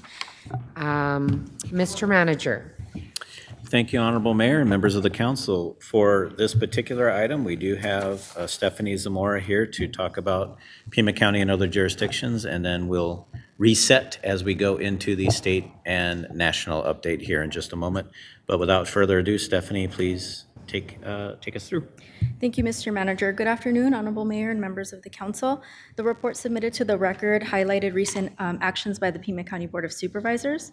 This would include direction to develop a 3-year plan to address the PEEPS early education waitlist, a restructuring of the county's Industrial Development Authority, and continued investment in behavioral health and reentry services. Included in the report is also an update from Rio Nuevo. They discussed several downtown initiatives, including potential safety and activation strategies and a proposed $1.2 million expansion of the Pueblo Vida Brewing Company. And with that, that concludes that portion of the report, Mayor. Thank you.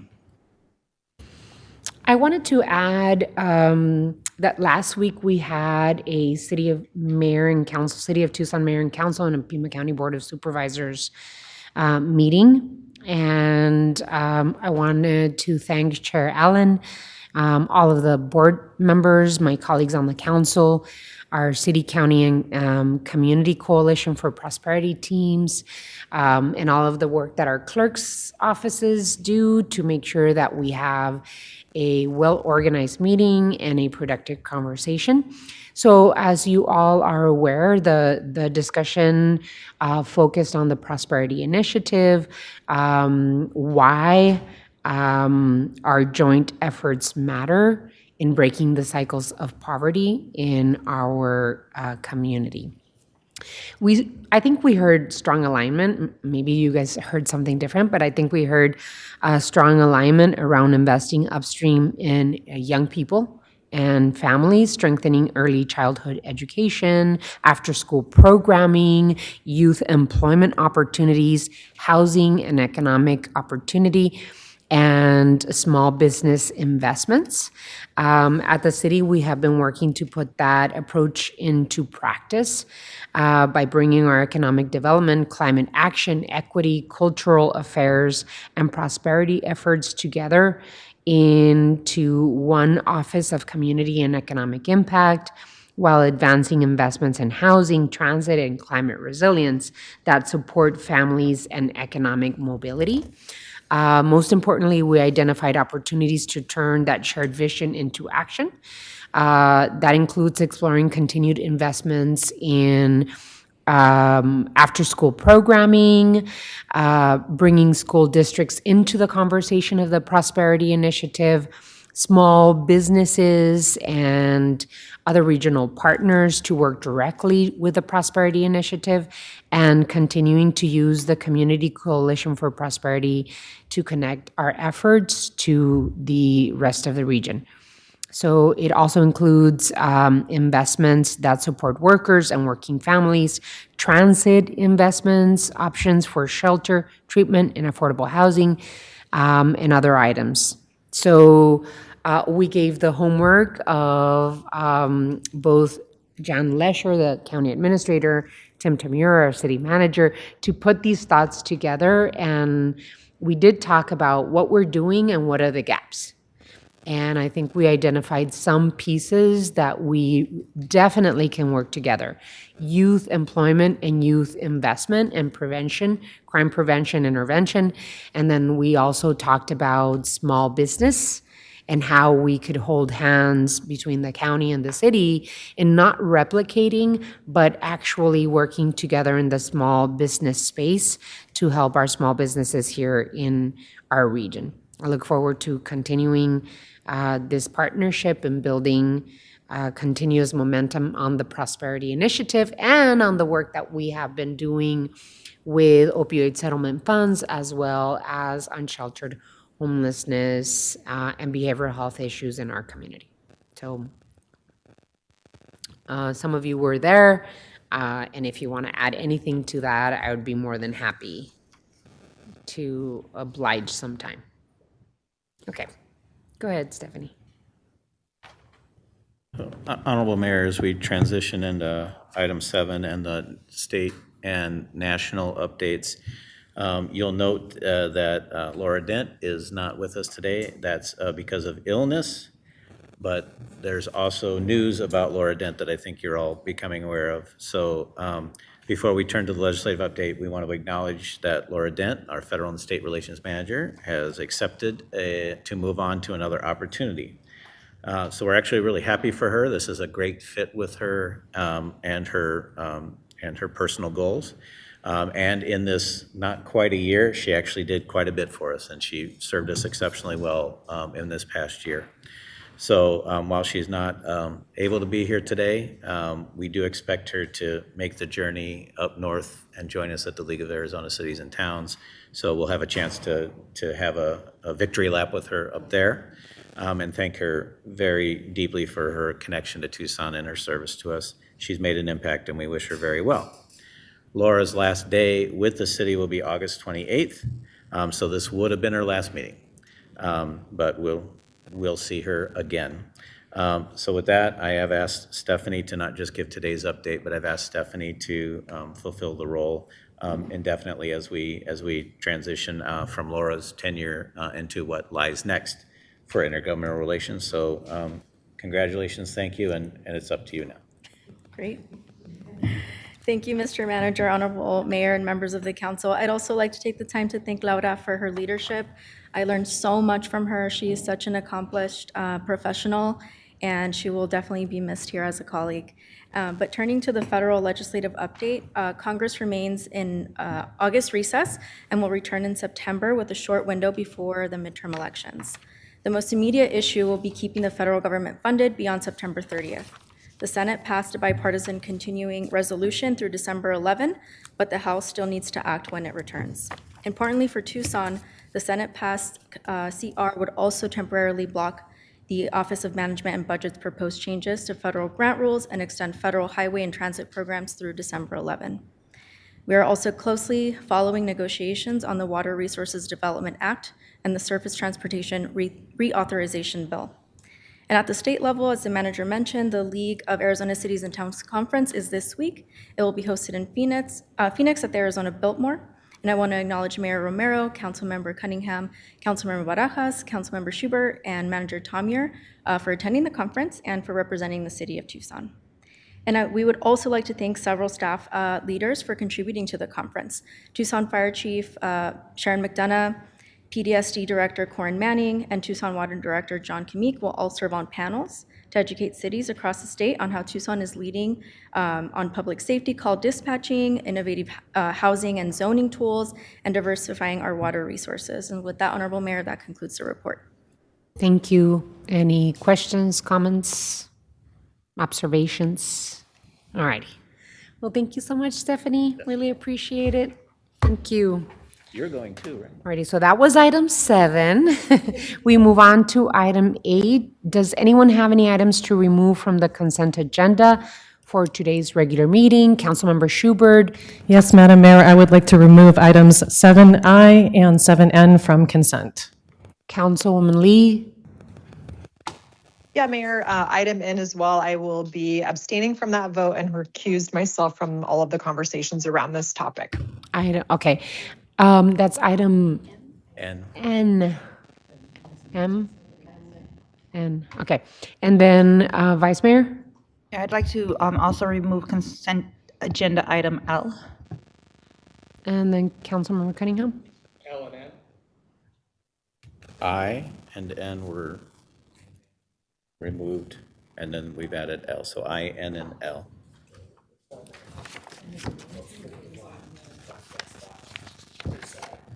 Nancy.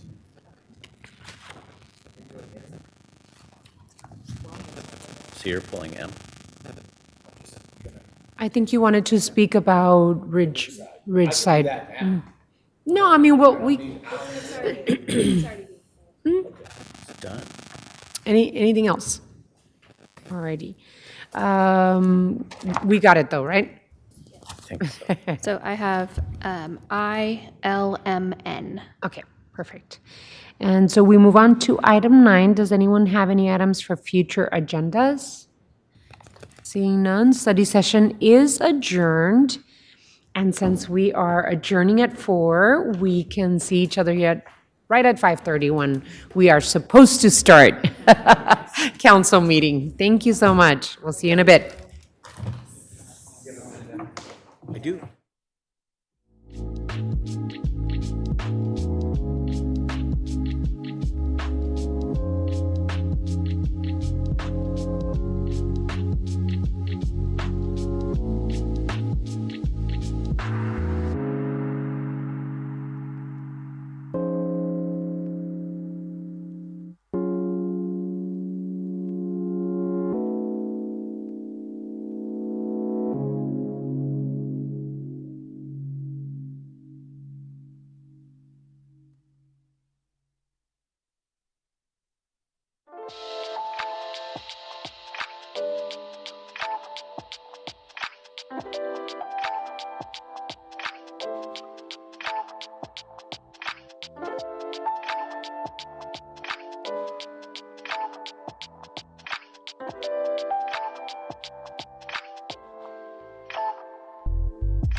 the Board of Commissioners meeting to the Tucson Public Housing Authority Board meeting to order.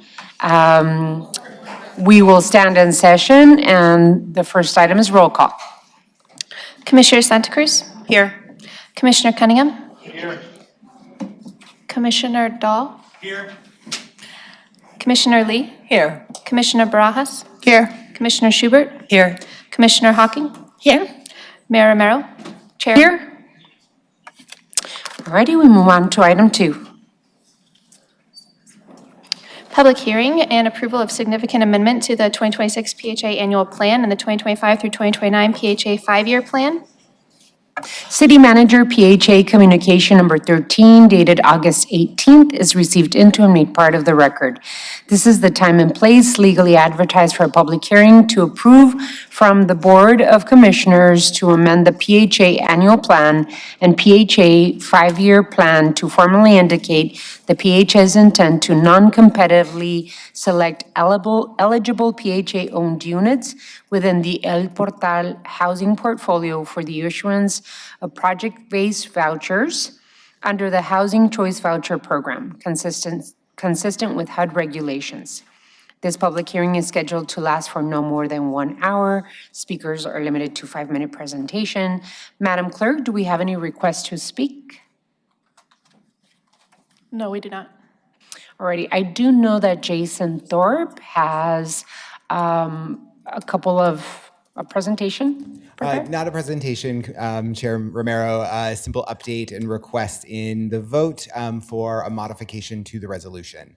And so I apologize for the surprise nature of that. In our public engagement process for this plan amendment, we included allowance for allocation non-competitively to any PHA-owned unit. In our memo to you, we spoke specifically about El Portal units, the city's affordable housing portfolio.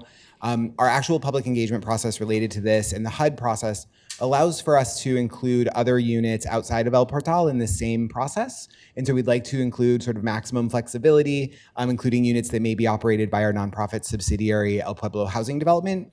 There is no change to the plan amendments that were proposed, but there is a modification to the resolution specifically in the preamble that Mr. Lusk can read into the record. Before that, I did want to let you know, however, that through public engagement, 37 current Public Housing Authority residents participated in consultation on this process and were overwhelmingly supportive of this proposal. And the voucher holders in particular continue to speak to the challenges that they're experiencing renting in the market and saw the project basing of units in city-owned property as an opportunity for folks to have easier access to affordable housing. With that, I'll give it to Mr. Lusk to read the preamble change into the record.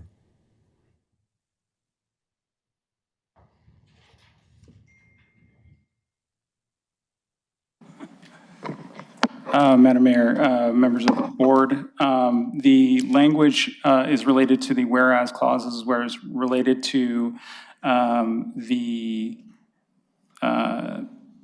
adoption of the policy, and the policy would change from, to allow non-competitive allocation of project-based vouchers for units owned by the PHA and its subsidiary nonprofit El Pueblo Housing Development, instead of relating to El Portal. Thank you so much. Anything in addition? That is it. Thank you. Thank you so much. So if we do not have any requests to speak, is there anyone in the audience wishing to be heard on this item? All right, JP, just come up to the microphone. Thank you, Madam Mayor. JP Salvatierra, Tucson native real estate broker. Anytime the word housing comes up, I think of home ownership, not rentals, not leasing.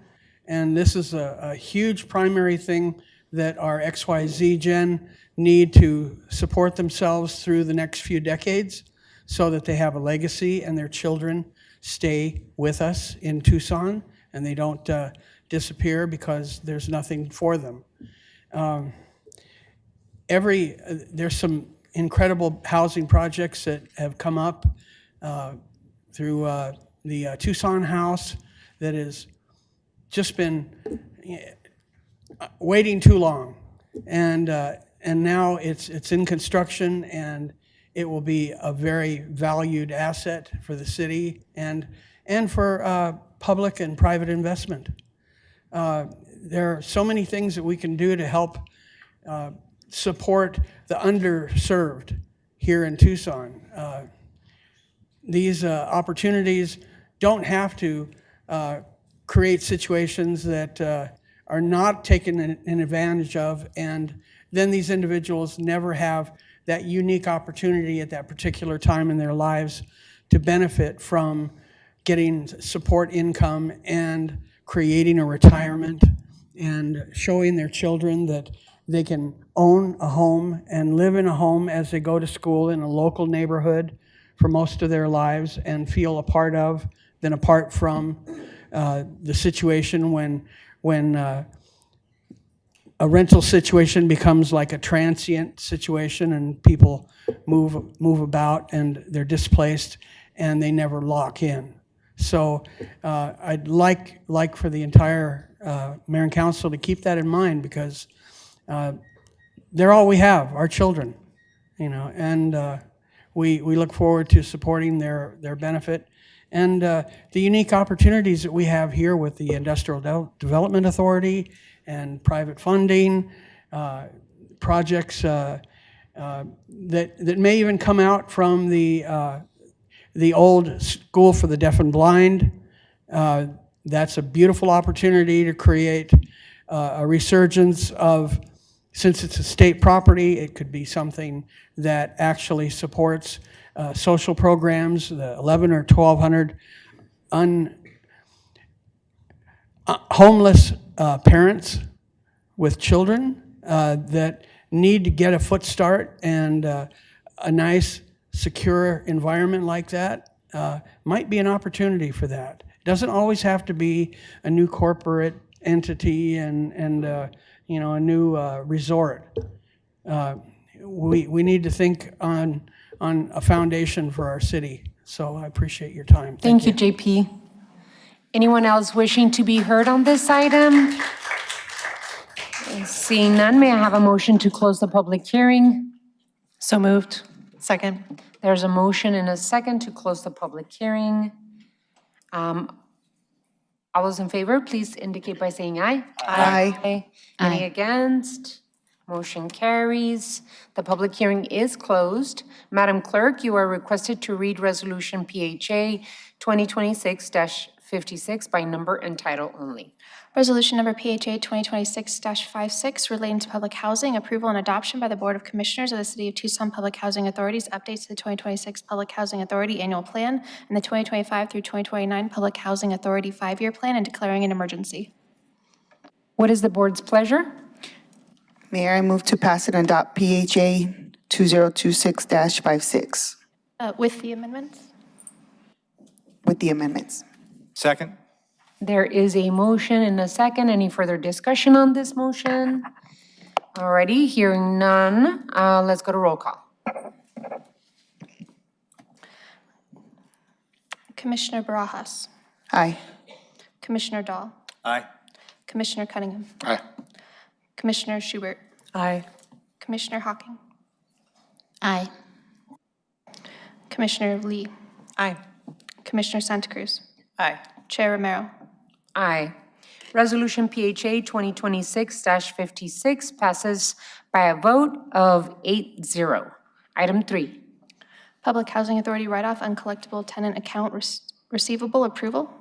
City Manager's PHA Communication Number 14 dated August 18th is received into and made part of the record. Madam Clerk, you are requested to read Resolution PHA 2026-57 by number and title only. Resolution number PHA 2026-57 relating to Public Housing Authority authorizing the write-off of $42,807.70 of certain uncollectible tenant accounts receivable and declaring an emergency. What is the board's pleasure? Mayor, I move to pass and adopt PHA 2026-57. Second. There's a motion and a second. Any further discussion? Hearing none, let's go to roll call. Commissioner Lee. Aye. Commissioner Cunningham. Aye. Commissioner Dahl. Aye. Commissioner Barajas. Aye. Commissioner Schubert. Aye. Commissioner Santa Cruz. Aye. Commissioner Hawkins? Aye. Chair Romero? Aye. The motion to approve Resolution PHA 2026-57 passes by a vote of 8-0. Item 4. Approval of minutes? City Manager's PHA Communication Number 15, dated August 18th, is received into and made part of the record. Is there a motion to approve the minutes of the February 18th, 2026 meeting? So moved, Your Honor. Second. There's a motion and a second. Any further discussion? Hearing none. All those in favor, please indicate by saying aye. Aye. Any against? Motion carries. Item 5. Adjournment. The meeting of the Board of Commissioners is adjourned. The mayor and council will now convene our regular meeting.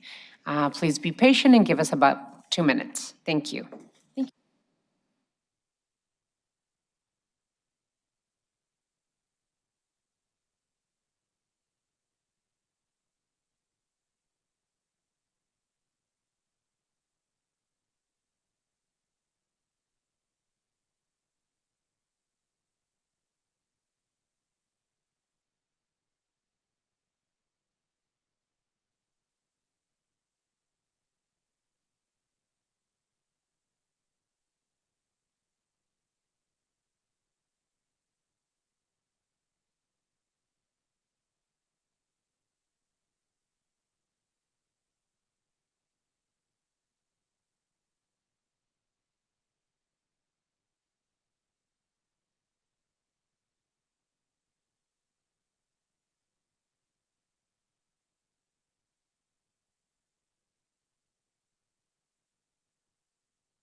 Council will stand in session. Let's go to roll call.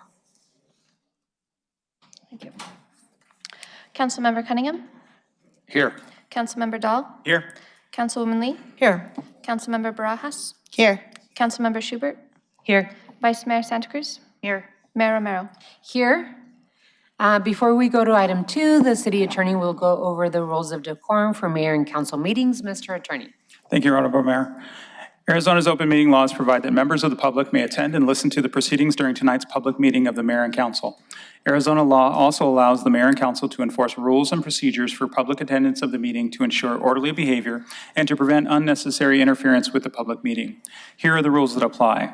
The rules require decorum and orderly conduct by the members of the audience. No person attending the meeting shall engage in conduct that disrupts or otherwise impedes the orderly conduct of the meeting, including any statements or conduct that interrupts the persons who might be addressing the mayor and council or that disrupts the discussions of the mayor and council. The mayor has the authority to ensure compliance with the rules of orderly conduct. If disorderly or disruptive conduct continues after a warning, and this is that first warning, the mayor may direct the removal of persons from the chambers and/or recess the meeting itself. If disruptive behavior makes it necessary to clear the chambers, the persons who disrupted the meeting will not be allowed to return to the chambers for the remainder of tonight's meeting. As a final note, please be aware that interfering with or preventing this lawful public meeting from being carried out in an orderly manner not only violates the rules of participation, but also violates Title 13 of the Arizona Revised Statutes. Item 2. Invocation, Pledge of Allegiance, and appointment to boards, committees, and commissions. We will start with the land acknowledgement. Let us begin by grounding ourselves and acknowledging these lands. The city of Tucson is on the lands that have been stewarded by the Tohono O'odham since time immemorial and the Pascua Yaqui people who have lived in the Sonoran Desert for thousands of years. Please rise for the Pledge of Allegiance.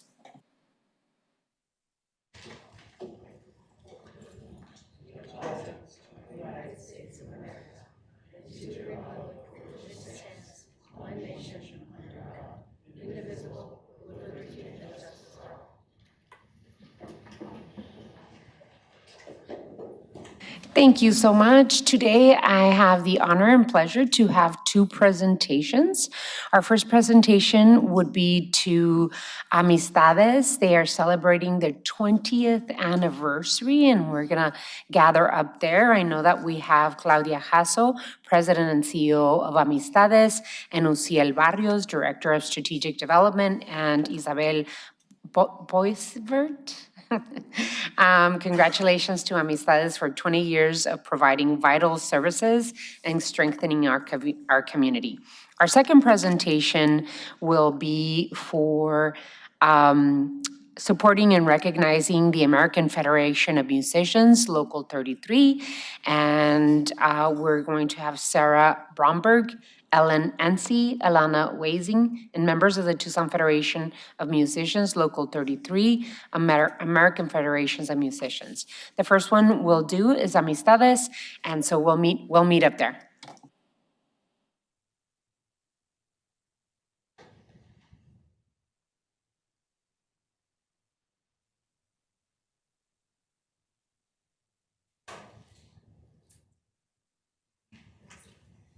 Please join me up here. Anyone that would want to come up and receive the proclamation. Here you go. Congratulations on 20 years. That's pretty amazing.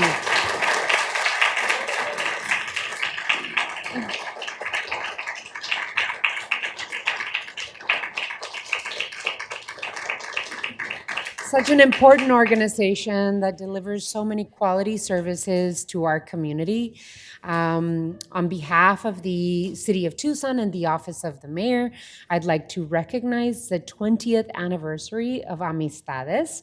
And whereas Amistades will celebrate its 20th anniversary on August 20th, 2026, and whereas Amistades was founded in 2006 with a commitment to advancing racial equity and strengthening Southern Arizona through culturally responsive programs, community empowerment, and to advance an advocacy that uplifts the voices and lived experiences of historically underserved communities in Tucson and the greater area. And whereas Amistades prioritizes addressing immediate issues and leads efforts that eliminate false narratives about Latinos and has developed system-focused strategies that change the conditions that perpetuate inequities. And whereas 20 years ago, Amistades began with one program in one neighborhood in Tucson, built on the idea that culture is not only something to preserve, but a foundation for healing, belonging, and what a community can become. And whereas since then, Amistades has grown into a collaborative network that reaches across Arizona: health promotion, workforce development, civic engagement, higher education, behavioral health services, community research, youth empowerment, climate action, and so on and so on and so on. Each one built because a community asked for it. And whereas 20 years have established deep roots of trust, partnership, and community leadership. As Amistades looks to the future, those roots will continue to sustain innovation, inspire collaboration, and strengthen communities across Southern Arizona for generations to come. Now, therefore, I, Regina Romero, Mayor of the City of Tucson, along with the members of the Tucson City Council, am delighted to recognize and celebrate the 20th anniversary of Amistades. We offer our heartfelt congratulations and deepest appreciation for all of your contributions to our city, and we look forward to many more inspiring years. In witness whereof, I have hereunto set my hand and caused the seal of the City of Tucson, Arizona, to be affixed this 18th day of August, 2026.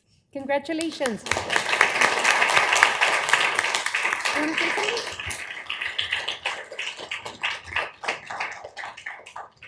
I'm sorry, I put her on the spot. It's okay. It's fine. Mayor Romero, thank you. Council members, thank you. Amistades started 20 years ago with a very bold dream and a lot of talent. And we have centered community voice in all of the work we've done over the last 2 decades. We stand strong and ready for the next 20 years, and we've done it, undoubtedly, we've done it with the support of this community, many of you in the room today, and with a lot of hard work. So thank you very much.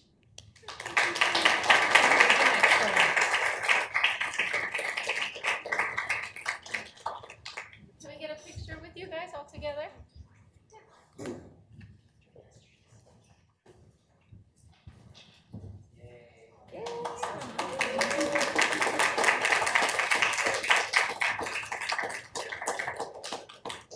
Beautiful, thank you.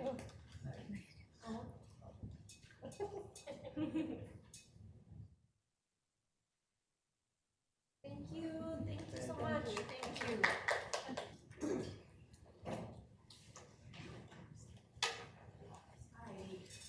Last but not least, I'd like to welcome any of the members of the Tucson Federation of Musicians, Local 33. I believe we have Sarah Bromberg, Ellen Ency, Alana Weissing, and other members of Tucson Federation of Musicians, Local 33, American Federation of Musicians. Hi, how are you? Good to see you.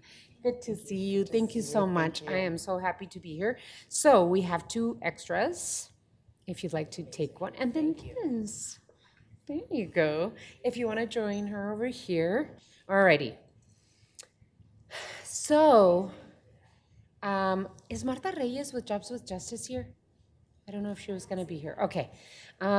Whereas the City of Tucson recognizes the need to strategically create community wealth by addressing generational poverty and improving job opportunity through the availability and retention of local stable jobs that will economically support a household. And whereas we recognize the role of organized labor in securing self-sustaining wages and benefits for workers. And whereas we further recognize the role of organized labor in guaranteeing safe working conditions and workplaces, and whereas workers represented by unions on average earn higher wages and receive more comprehensive benefits, including healthcare and retirement, than non-union workers. And whereas the City of Tucson recognizes the fundamental human right of all workers to join a union and to collectively bargain as a cornerstone of democracy.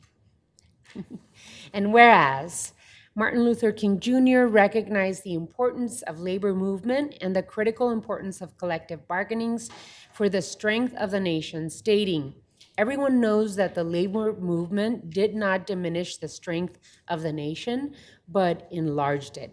And whereas the American Federation of Musicians, Local 33, has been engaged in a multi-year effort to secure union recognition and good faith bargaining with True Concord Voices and Orchestra, and has received an order of election from the National Labor Relations Board. And whereas a strong majority of True Concord musicians, upon whose talent and labor the organization is built, have voted to unionize. And whereas the orchestral musicians of True Concord seek reasonable industry standard working conditions, including fair hiring practices, appropriate compensation and royalties, stable scheduling, and adequate hearing protection. And whereas the City of Tucson recognizes that its community is rich in culture, art, and music, that it must support the artists and musicians whose work sustain and enhance Tucson and Southern Arizona's reputation as a premier cultural designation.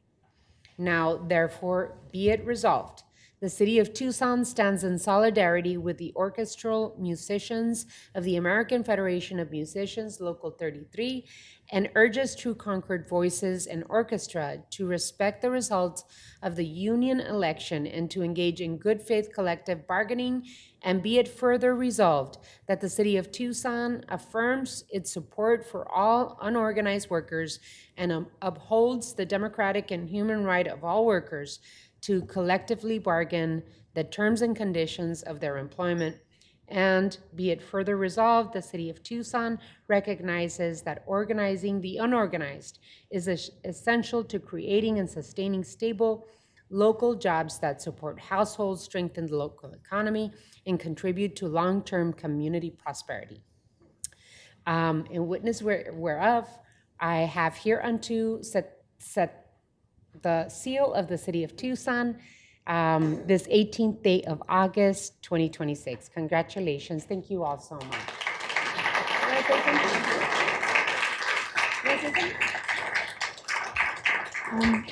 I will make this brief, but first I just want to say thank you to our honorable mayor and council. Thank you to all present for witnessing this special moment for us. One update, we did win our election with 84% of voters voting yes. I'm very happy about that. One thing to know about organized labor is that when a workplace is newly unionized, only about half of those workplaces are able to achieve a collective bargaining agreement within a year of being certified by the National Labor Relations Board. And so this really matters to us. When our community is loud for us, it really helps us bring the employer to the table and make sure that we can get the fair conditions and respect also the rights and the needs of the employer as well to make sure it's fair for everybody involved. So thank you.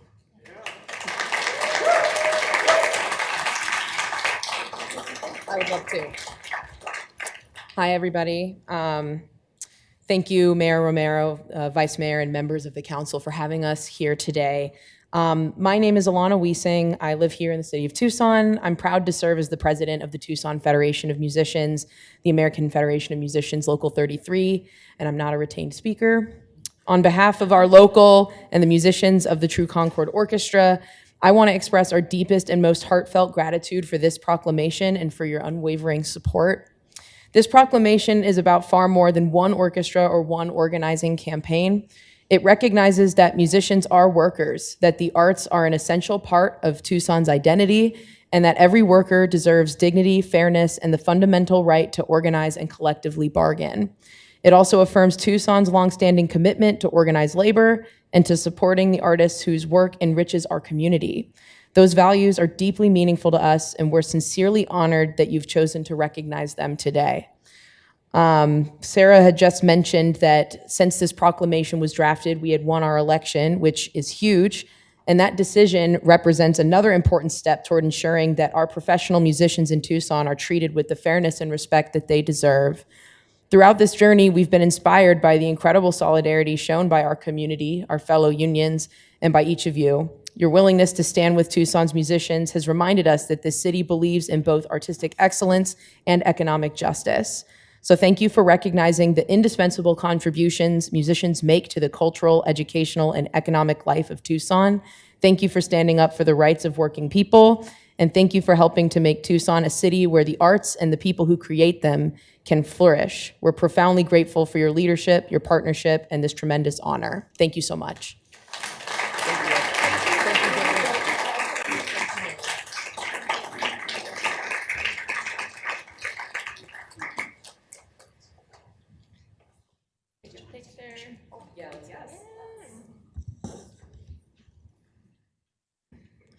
Oh, beautiful. Ready? 1, 2, 3. Beautiful. Thank you. Thank you so much.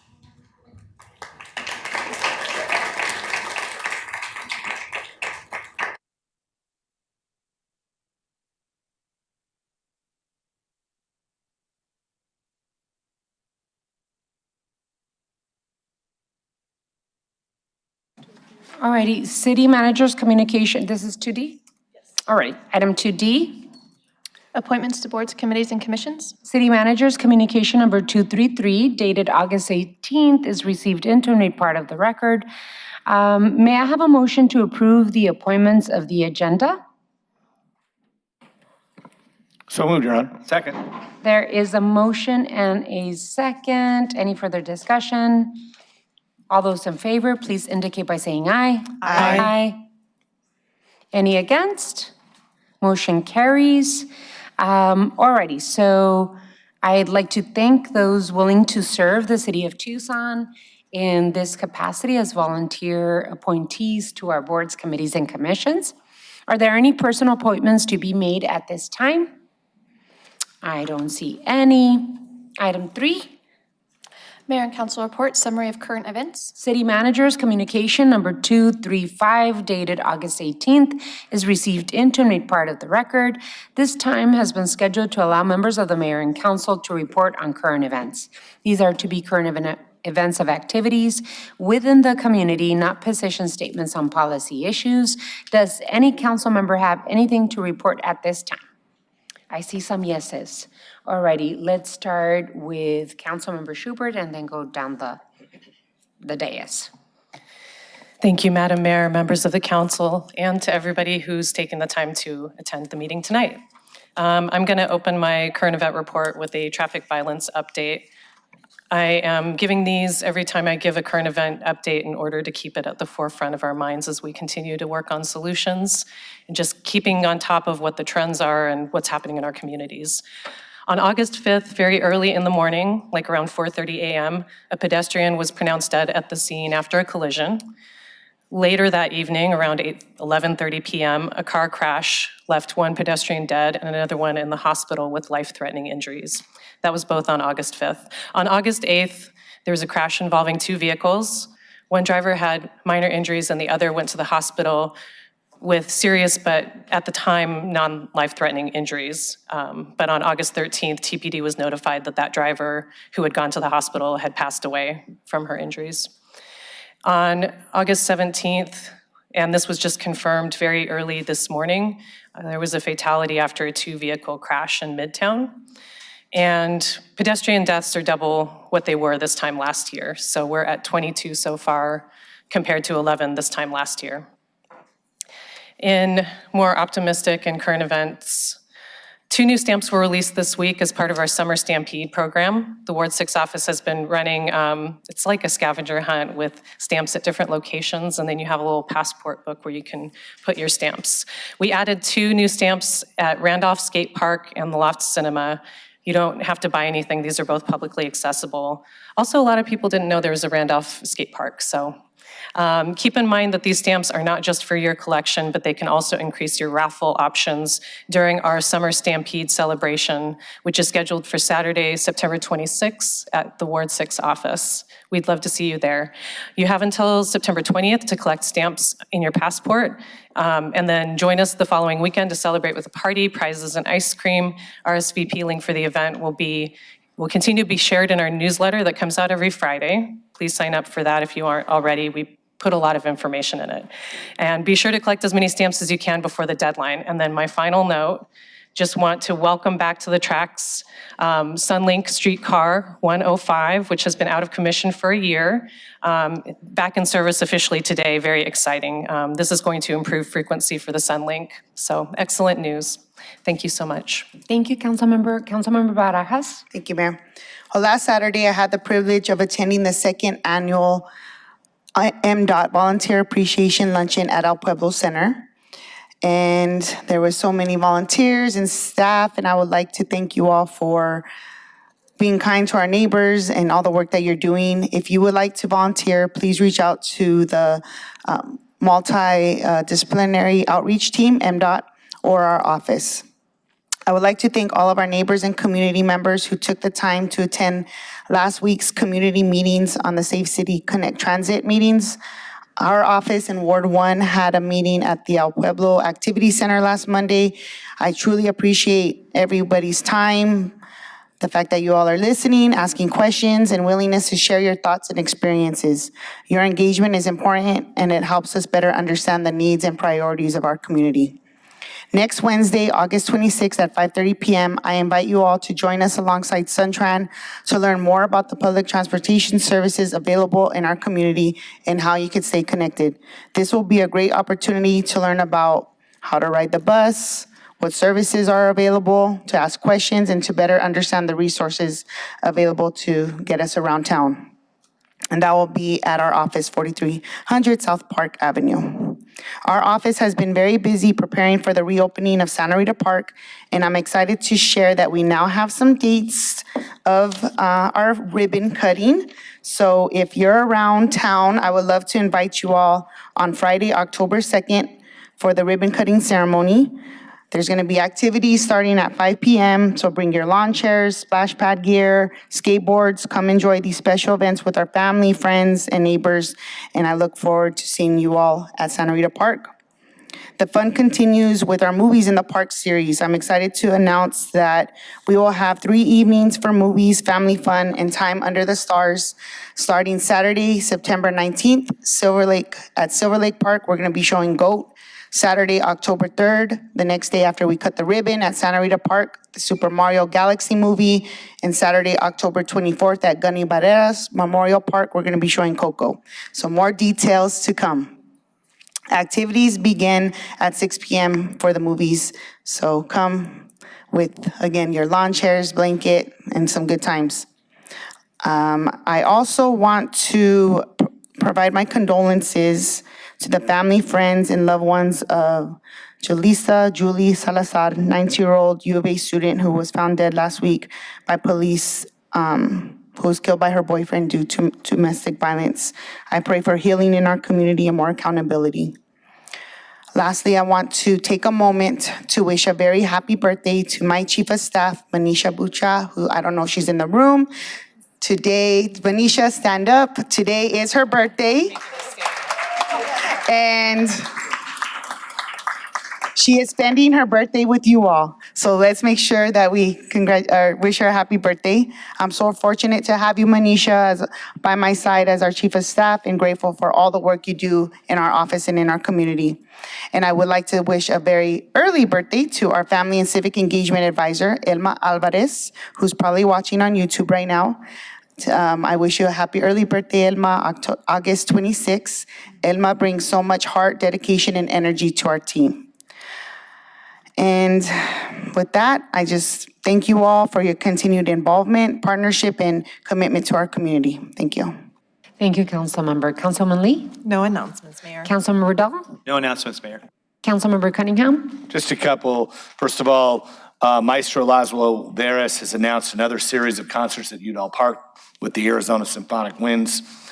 The Symphonic Winds were established in 1986 as an all-volunteer community concert band, performing a variety of music for all ages, including overtures like classics, marches, Broadway show tunes, and even popular music. Laszlo was the longtime conductor and band director at Tucson High School. He retired several years ago and has become full-time in this effort. As a matter of fact, the amphitheater at Udall Park is named after Laszlo Veras. Its Music in the Park series resumes September 12th, 2026 at the Laszlo Veras Amphitheater near the north end of Udall Park. Concerts begin at 7 p.m. Bring long chairs, blankets, picnic baskets, and enjoy a great evening of entertainment for the whole family. All concerts are free to the public. Also want a big shout out to the Friends of Fort Lowell. Want to thank them for their work event on August 8th. Volunteers cleaned up debris out of the pond, fence repair, trash pickup, refilling dispensers, and of course, photographing the wildlife in that part of the park where wildlife flourishes. Thank you to Larry, Kirby, Sarah, Sandy, Stewart, Tom, Carol, and Red Flower for keeping Fort Lowell Park beautiful. A lot of good things going on at Fort Lowell. We have 2 different projects going on, and thanks to the efforts of City Parks, the pool remained open all summer, so thank you. Vice Mayor? All right, Mayor, thank you. I got a couple of things. I wanted to start off with our Back to School Transit Safety Initiative. I know you spoke about it earlier during our study session, but the first 2 weeks of school, we launched our inaugural Back to School Transit Safety Initiative. I had the opportunity to spend several mornings at the Ronstadt Transit Center, connecting with students and the SunTrans staff, and had the opportunity to ride the bus with students on their way to Choya High School. We got to hear directly from students and operators about how they navigate transit, and their experiences on the bus was the highlight of my week. This effort grew out of a July memo that Mayor Romero and myself submitted, asking staff to develop a Safe Rides to School initiative for the start of the school year. With about 3 days of planning, city staff mobilized more than 100 volunteers and staff from across departments to provide additional presence and support for students and families using transit. This effort is also serving as a pilot for the city's future transit ambassador program. So what we learned from this experience will help shape that moving forward. I believe that safety is something we practice every day.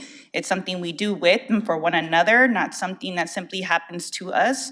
Part of our role in elected office is to create opportunities or entry points for community members to participate in that work. Building a safer transit system requires all of us, city staff, operators, riders, students, families, community members playing a role, big and small. And I'm super grateful to Mayor Romero, the city manager, Tim Tamir in his office, especially Liz Morales, Randy Champion, Stephanie Zamora, Justin Hamilton, Ian Sansom, Mikhail Oglesby, John Zukas, Allison Chappell, and all the staff from the Department of Transportation and Mobility, SunTran, Housing and Community Development, and our Tucson Police Department, along with the 100 volunteers who made our back to school effort possible. And I'm looking forward to continuing this iterative work, learning from this pilot and being proactive about safety and care across our public transit system. So again, thank you to everyone. I also mentioned earlier during the study session that I had the opportunity to travel to Houston last week, and I'm grateful to Mayor Pro Tem and District K Councilmember Martha Castex Tatum for being an incredible host for the 2026 Large City Council Principals convening in Houston last week. One of the things I value most about these convenings is the opportunity to learn directly from other large cities, what they're building, how they're responding to challenges that we share, and what ideas we can bring back home to Tucson. I had the opportunity to visit the Edison Arts Foundation, where the Carter family walked us through the transformation of an abandoned, dilapidated grocery store plaza into a beautiful multi-use community space rooted in arts and family. The property now brings together affordable housing, state-of-the-art theaters, after-school and summer programming, and a food court and retail space for local small businesses all in one place. We also toured 419 Emancipation, which is Houston's new 222-bed homeless services and treatment hub. Residents can access shelter alongside medical and behavioral health care and employment services and other supports during their 30 to 90-day stay. The facility opened earlier this year and quickly filled every available bed. I also had the opportunity to travel to the Ismaili Center, one of only 7 Ismaili centers in the world and the first of its kind in the US. It was an incredible and serene space. I'm grateful for the opportunity to visit the prayer hall and learn about their work in trying to create more pluralism within our communities during these times. I want to thank the entire National League of Cities team for all the planning and labor that goes into bringing legislative leaders across the country. I'm looking forward to continuing sharing this work and working together on these challenges that our communities are facing. Moving on to events that we're having this upcoming week. Tomorrow, Wednesday, August 19th, our office will be hosting a community conversation on park and monument namings. This community plática will bring residents together to help shape a shared framework for how Tucson names and renames parks and public monuments. The conversation will focus on ensuring our public spaces reflect community values and creating a thoughtful process for responding when we learn difficult truths about the people our city has chosen to honor. This comes in response to our Cesar Chavez holiday and also public spaces named after him. If you want to participate, you can register online to receive the location. The doors open at 5 and dinner will be served between 5 and 5:30. Also tomorrow, Wednesday, August 19th, help shape the future of affordable housing ownership in Menlo Park and Dunbar Springs. We're selecting a team to design and build new homes. At this meeting, potential teams will present their early design ideas for the sites.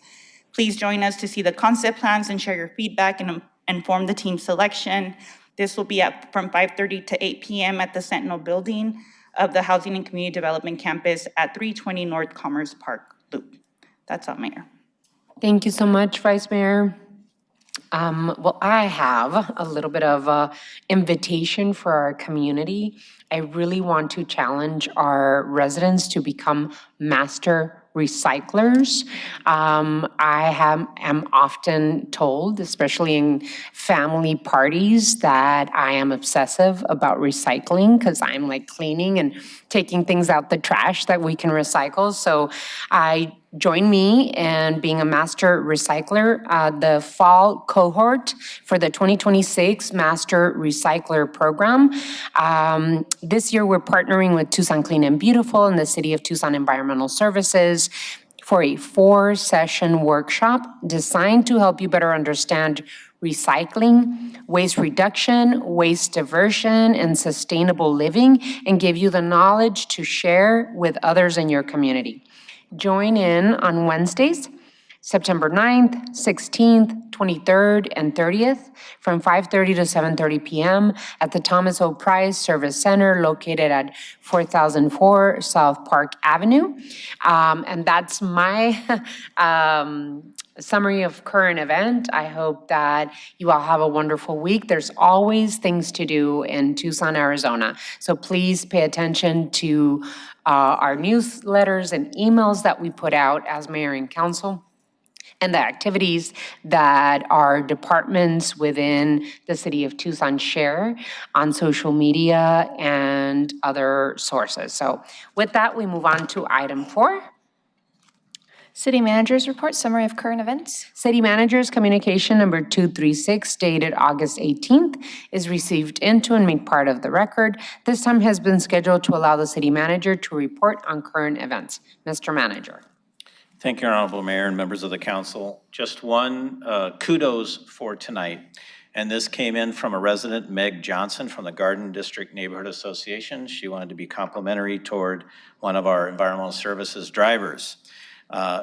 Yesterday afternoon, an elderly resident in the 4100 block of Leicester fell and was laying in the street outside of his home in the heat. A young woman driving by noticed him on the ground and tried to help him up, but was unable to do so by herself.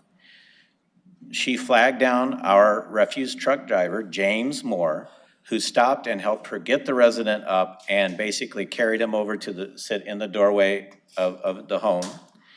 After they got the resident to the stoop, James called a supervisor to make sure he could stay there and that he would be detained for a bit. Good job, James. But you're doing the right thing. And tried to shade the resident as he sat on the doorstep. It was a potentially deadly situation, and the resident was definitely in distress. Meg wanted to compliment him on going above the call of duty to help our community and make sure they received an acknowledgement. And so I'm sharing that here publicly with all of you to thank James for doing the right thing and probably saving a life just yesterday. Thank you, Mayor.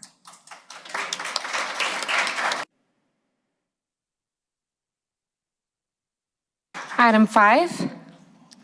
Liquor license applications. City Manager's Communication Number 237, dated August 18th, is received into and made part of the record. Madam Clerk, please read the liquor license agenda.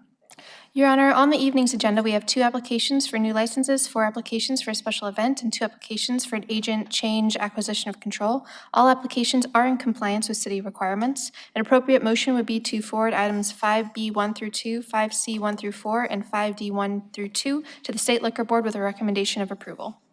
May I have a motion, please? So moved. Second. There's a motion and a second. Any further discussion? Hearing none. All those in favor, please signify by saying aye. Aye. Any against? Motion carries. Item 6. Call the audience. Madam Clerk, please read the announcement. At this time, any member of the public is allowed to address the mayor and city council on any issue except for items scheduled for a public hearing at the meeting. Call the audience will last for 30 minutes and speakers are limited to 3-minute presentations. The green light will turn on when you're called to speak. It will turn yellow when you have 30 seconds remaining and then will turn red and beep when your time is up. At that time, please conclude your comments. Our first speaker will be J.D. Wallace.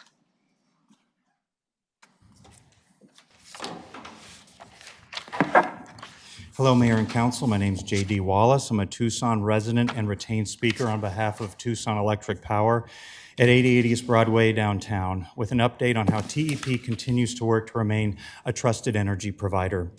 During the hottest days so far this summer, energy demand has yet to top last summer's record of 2,502 megawatts, which was reached on August 6, 2025, when the temperature was 111 degrees. That was a weekday. We've seen customers' energy demand reach above 2,430 megawatts, and since last summer, as I've mentioned before, we have far more battery storage and solar to help satisfy customer energy needs. Just last week, we held a ribbon-cutting ceremony for our Roadrunner Reserve battery expansion that added 200 megawatts to that facility, doubling its size. The expanded facility can power 84,000 homes for 4 hours. We also have incentivized customers to help reduce demand during high peak times. Our Smart Rewards program provides a one-time enrollment incentive and a yearly incentive to customers who allow us to remotely make small, temporary adjustments to their smart thermostats on high-demand days. We alert them of the upcoming event, and then the event may be paired with pre-cooling their home up to 3 degrees, and then adjusting the thermostat to 4 degrees from that original setting during those times of high demand. Customers always maintain control of their service, and if the temperature is too uncomfortable, they can opt out of the event. If the Smart Rewards participation is saving energy by tens of megawatts during these peak periods from June through September, and there can be up to 20 events per season. We really want to emphasize help for your constituents who are struggling to pay their utility bills. Power AZ assistance, which is administered by the Department of Economic Security, remains available for qualifying households, but is scheduled to end on September 30th, 2026, unless funds are depleted sooner. With summer energy bills placing pressure on many families, there are only a few weeks left to encourage constituents to explore their eligibility and apply. We continue to support education through donations from corporate resources, not ratepayer funds, and through employees' volunteerism. Earlier this year, TEP donated $50,000 to Tucson Values Teachers to fund Lumia, an online support platform for teachers. We also volunteered in the classroom earlier this year with Junior Achievement, and we've donated $10,000 each to 7 education foundations across the county to support classroom mini-grants for teachers, and are also ready to support PEEPS, which is Pima Early Education Program scholarships, as conversations about strengthening its future continue. As always, constituents seeking assistance with their bills are encouraged to contact our customer service representatives or research a variety of options at tep.com. Thank you. Thank you. April Putney.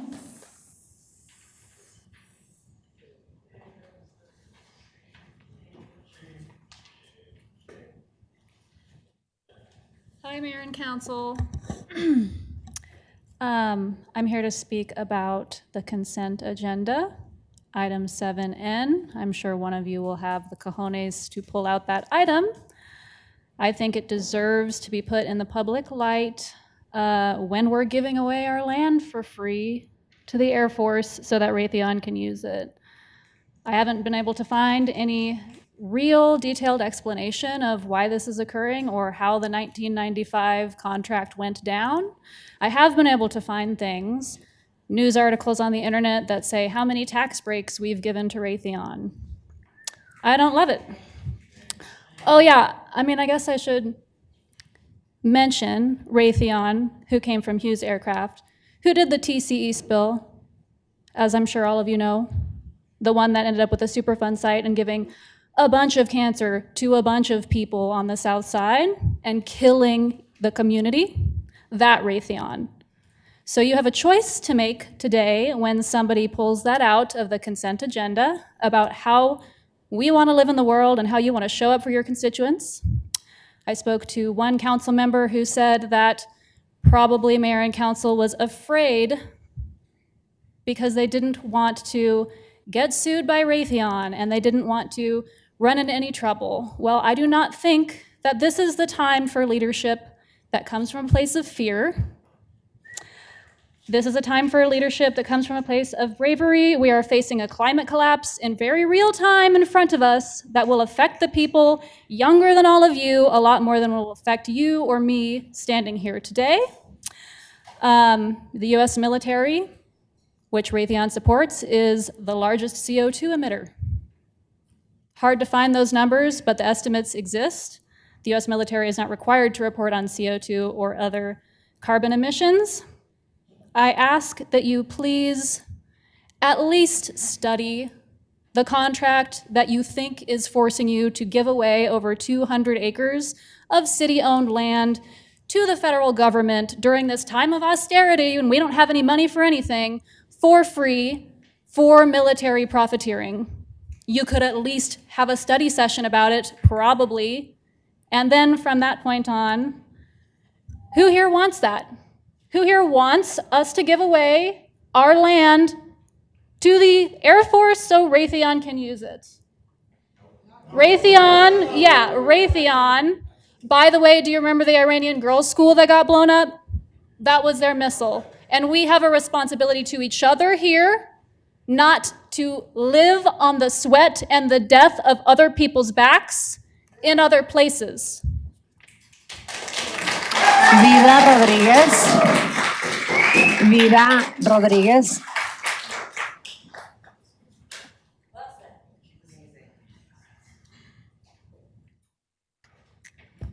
I want to thank Lane Santa Cruz for your words, sharing about your experience in Houston.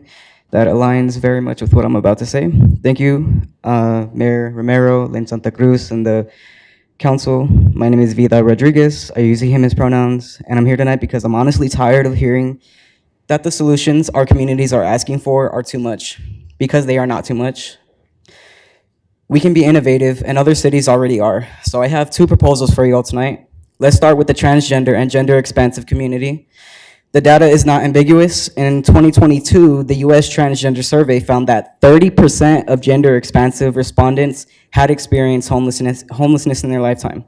That's 8 times the rate of the general population. And among those who experienced homelessness, 58% were denied access to shelter because of their identity, and 27% left the shelter because of poor treatment. So when I asked Tucson to explore a dedicated shelter and resource program for transgender and expansive people, I'm not asking for some impossible luxury program. I'm responding to a documented problem.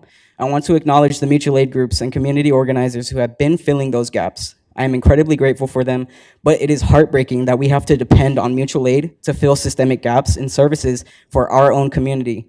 Mutual aid should be a part of a healthy community. It shouldn't have to be the thing holding the entire system together. We've already seen cities create specialized shelter models. Los Angeles, for example, has operated Casa de la Zuma, a shelter specifically serving transgender women. So why can't Tucson be innovative too? My second proposal is about how we use the resources we already have. Tucson has underutilized commercial spaces, so let's think differently. What is an abandoned mall? What if an abandoned mall became a one-stop community resource, like Lane Santa Cruz had mentioned? Seems logical, right? I'm not making this up or reinventing the wheel. In California, Riverside has a centralized homeless service campus where people can access housing, placement, employment services, benefits, healthcare, mental health services, legal assistance, transportation, and other resources all in one place. Albuquerque's Gateway Center similarly brings multiple services together under one roof. This is already being done. So why are we still making someone without a car take 3 buses across Tucson just to find out they need to go somewhere else? Why are we asking people to navigate 10 different doors when we could build one that actually opens? So then on top of just worrying about how to get there, everything closes at 5. That's not a system, that's a scavenger hunt. I want Tucson to invest in centralized resource centers where organizations collaborate instead of competing. I want paid peer support positions where people with lived expertise aren't just invited to tell their stories. We're hired, we're trained, and we're trusted to build the solutions, because we've already been doing the impossible with almost nothing. So I cannot say all of this at once. So my final statement is, I'm a young person, I'm a trans young person who overcame my homelessness, and my story didn't end when I found stability. That's where my responsibility to my community began. Thank you. Thank you, Vida.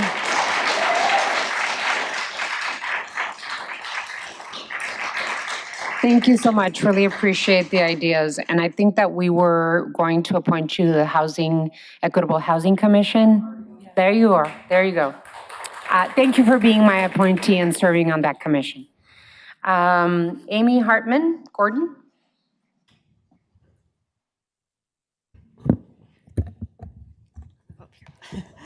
Honorable Mayor and council members, my name is Amy Hartman Gordon. I am the director of the Tucson Presidio Trust, which runs two museum assets here in Tucson, the Presidio Museum right down the street.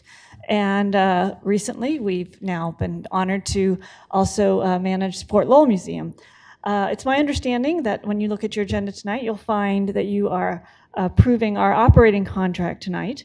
So I figured this was an opportunity to just come in and give you all a few little updates.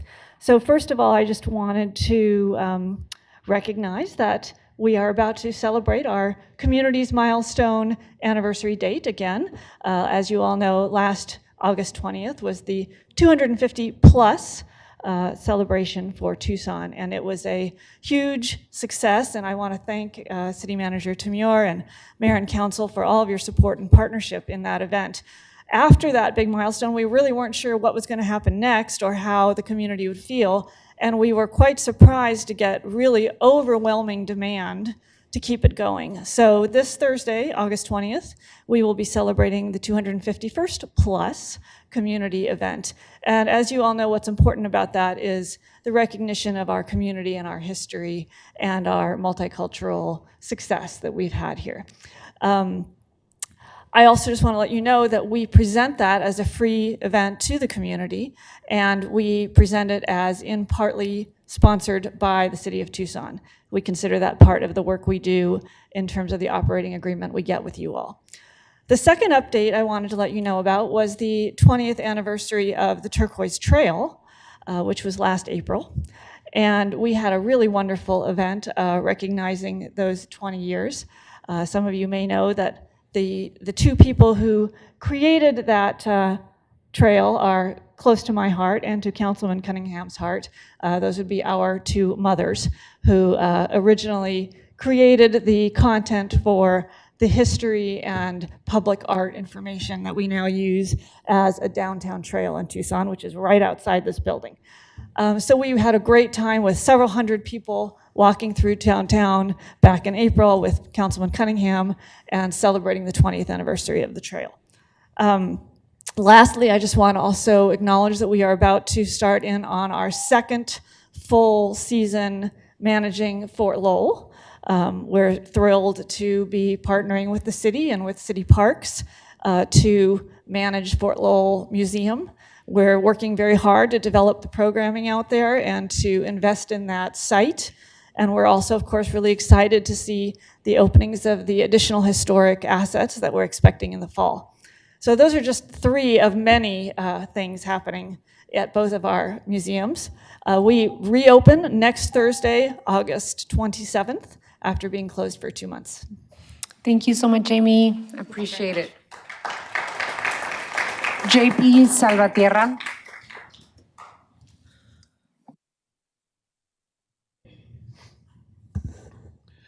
Madam Mayor, Council, I come before you on a number of occasions and made an adamant request that you take the general public into consideration in creating a revenue stream that recirculates within Arizona. That means a utility commonwealth that includes a state level that transmits and transforms the grid for distributing energy, and each municipality that is affected that creates its own bond measures to support that same opportunity. When we have such a tremendously growing state, we cannot afford to have $1.6 billion a year just disappear from this realm. And that's literally what's happening year after year after year. Now, this new Prop 421, what's it going to do? Oh gosh, are we giving away all our easements? Are we going to turn into another Nogales, Sonora with all the the internet lines and the telephone poles hanging so low that it looks like it's just obscene. Every week we have these TEP poles destroyed because of tornadic events. Over the Board of Supervisors meeting, a neighborhood was asking that they not have this huge monstrosity, 150-foot tower put in place near their neighborhood. And at the same time, this 3 Points area had at least a dozen telephone poles knocked down by these tornadic storms. It's not going to end. Is this the way we support TEP? We can underground it and make it look like the city that we really appreciate and deserve. We can turn Huckleberry Loop into a beautiful scenic corridor that tourists can access with a tram and then the 161 kV, twin kV running all the way around the city, and to make it something unique and pleasurable. And all that money that we're paying TEP to reposition these poles, we're also paying them a 12% dividend on top of that. And it goes on and on and on. Undergrounding is the right thing to do, and we can do it. That's all I have. Thank you. Thank you, JP. Kimberly Fitch and Lucy Howell. Good evening, Mayor Romero and members of the Tucson City Council. My name is Kimberly Fitch, and I am honored to be the chair of the Pima County Tucson Women's Commission. I'm joined this evening by fellow Commissioner Lucy Howell. We wanted to come before you tonight for one simple but important reason. We are here to serve you. For nearly 50 years, the Pima County Tucson Women's Commission has been here to serve the women and girls of Pima County, Tucson, and Southern Arizona through advocacy, education, empowerment, and collaboration. And next week, we reach an extraordinary milestone. On August 26th, the Women's Equality Day, we will celebrate our 50th anniversary of the Pima County Tucson Women's Commission in partnership with the Arizona Women's Hall of Fame. As we honor the women who helped build this commission and those who have carried this work forward over 5 decades, we also recognize that our mission is as relevant today as it was 50 years ago. And that is why we are here tonight, not only to celebrate where we have been, but to talk about where we go next. And 50 years certainly is something to celebrate, but it's also an opportunity to recommit. Mayor and Council, we want you to know that your Tucson Women's Commission is here as a resource for you. So when you hear concerns affecting women and girls in your community, please bring them to us. When there are voices that aren't being heard, please help us bring them to the table. And when there are opportunities to educate, advocate, collaborate, and empower, invite us to be part of the solution. And as we celebrate this milestone on Women's Equality Day, we invite you and our entire community to join us in recognizing not only the women who helped shape Southern Arizona, but also the girls and young women who are the future and will shape the future. So our 50th anniversary isn't the finish line, it's just the starting line, looking back to propel forward. We're here, we're ready to serve, we're ready to listen, and most importantly, we're ready for you guys. And we are looking forward for Mayor Romero and Jen Allen to read the proclamation at our celebration next Wednesday, August 26th at the YWCA from 5:30 to 8 o'clock. So it's free. Looking forward to seeing you. Thank you so much. Thank you so much for your work. TLC.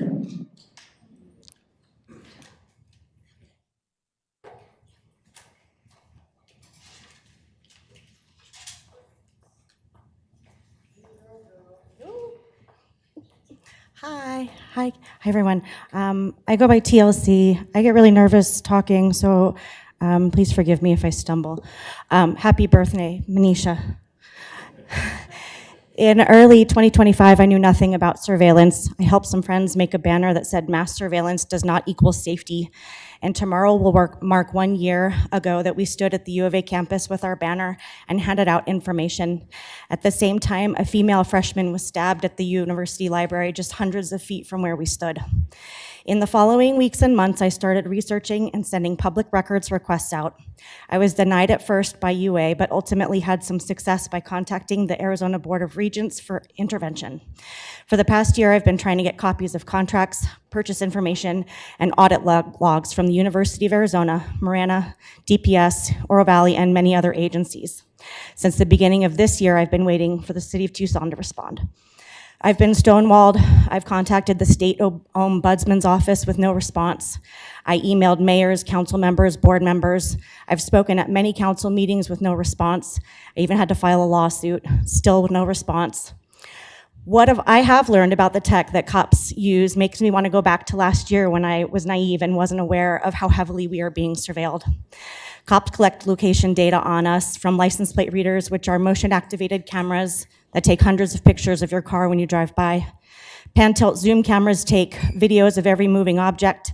These cameras are installed throughout Tucson in places like outside the VA, Himmel Park, East Point High School, places of worship, cemeteries, medical facilities, and even outside this building. AI vendors like Flock, Axon, Verkada, Vigilant, and Bosch scan every photo and video and create a massive searchable database based on what can be described in the image, which creates a fingerprint of your car, you as an individual, and who you associate with. All this data and more is uploaded into a server where it can be easily shared with or accessed by any agency across the United States. No formal memorandum of understanding, agreement, or warrant is required. And at the back end are private companies with unfettered access to our locations and biometric data with dates and times. This is dragnet surveillance. This is predictive policing. This is guilty until proven innocent. These million and billion-dollar companies wine and dine our cops and sell products based on lies and inflated facts. And the people who are impacted the most and who are paying for this technology can't even get documentation that's legally required to be disclosed by the Arizona revised statutes. This is no transparency. People across the nation are upset because they're not being heard. We have 2,831 signatures on our change.org petition as of right now. We got 2 while I was sitting here. We live in an oligarchy, and none of us have a say in what our government is doing. We cannot compete with the money being thrown around by these companies. These cameras don't make me feel safe, and they're not preventing crimes. The vendors are not in the business You have to come to a conclusion. of solving We have crime. a couple of They additional make money speakers off that of want to it. speak. Thank you so much. Gerald Montag. We only have a couple of speakers, so Gerald and then Drew Heaton.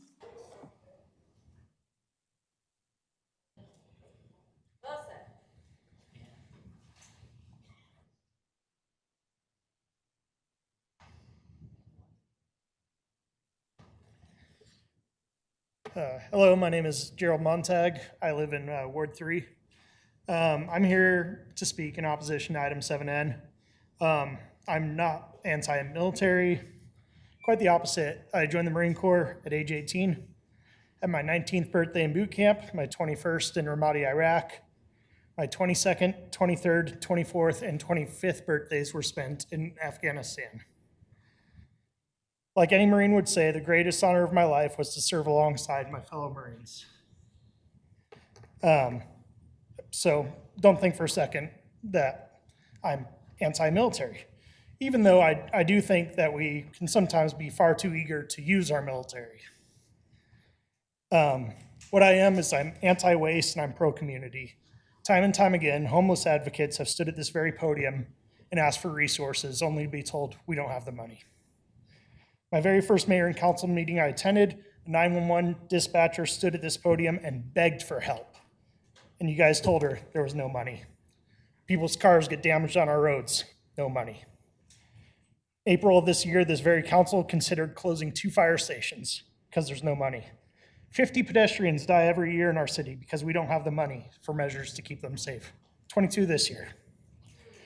A month ago, the city raised parking meter rates by 50%. A year ago, the city expanded meter hours. The list goes on and on, raising fees on pawn loans, a measure that impacted the people with the least amount of money to give away. A half-cent sales tax increase was sent to the people in 2025 and rejected because the people sitting in front of me, said it was necessary for services they claimed were essential. So why on earth would our city be giving land away for free when just a few years ago they purchased it? I understand the federal government wants their land. They're gonna take it. But the federal government that has slashed funds for community aid programs and allocated hundreds of billions of dollars to wars nobody wants can afford to give us a fair price. They even built an extremely well-funded secret police force that is accountable to no one and is active in our community. This isn't about supporting the troops. None of that money Tucson spent on that land will be used to make their lives better. It's about being responsible with our money. Keep Tucson money in Tucson. We cannot afford to keep giving it away. And then I heard about an agreement with Hughes back in 1995. I believe your constituents deserve to know why the details of a 31-year-old agreement with a company that does not exist anymore requires us to give millions of dollars of land away. Thank you.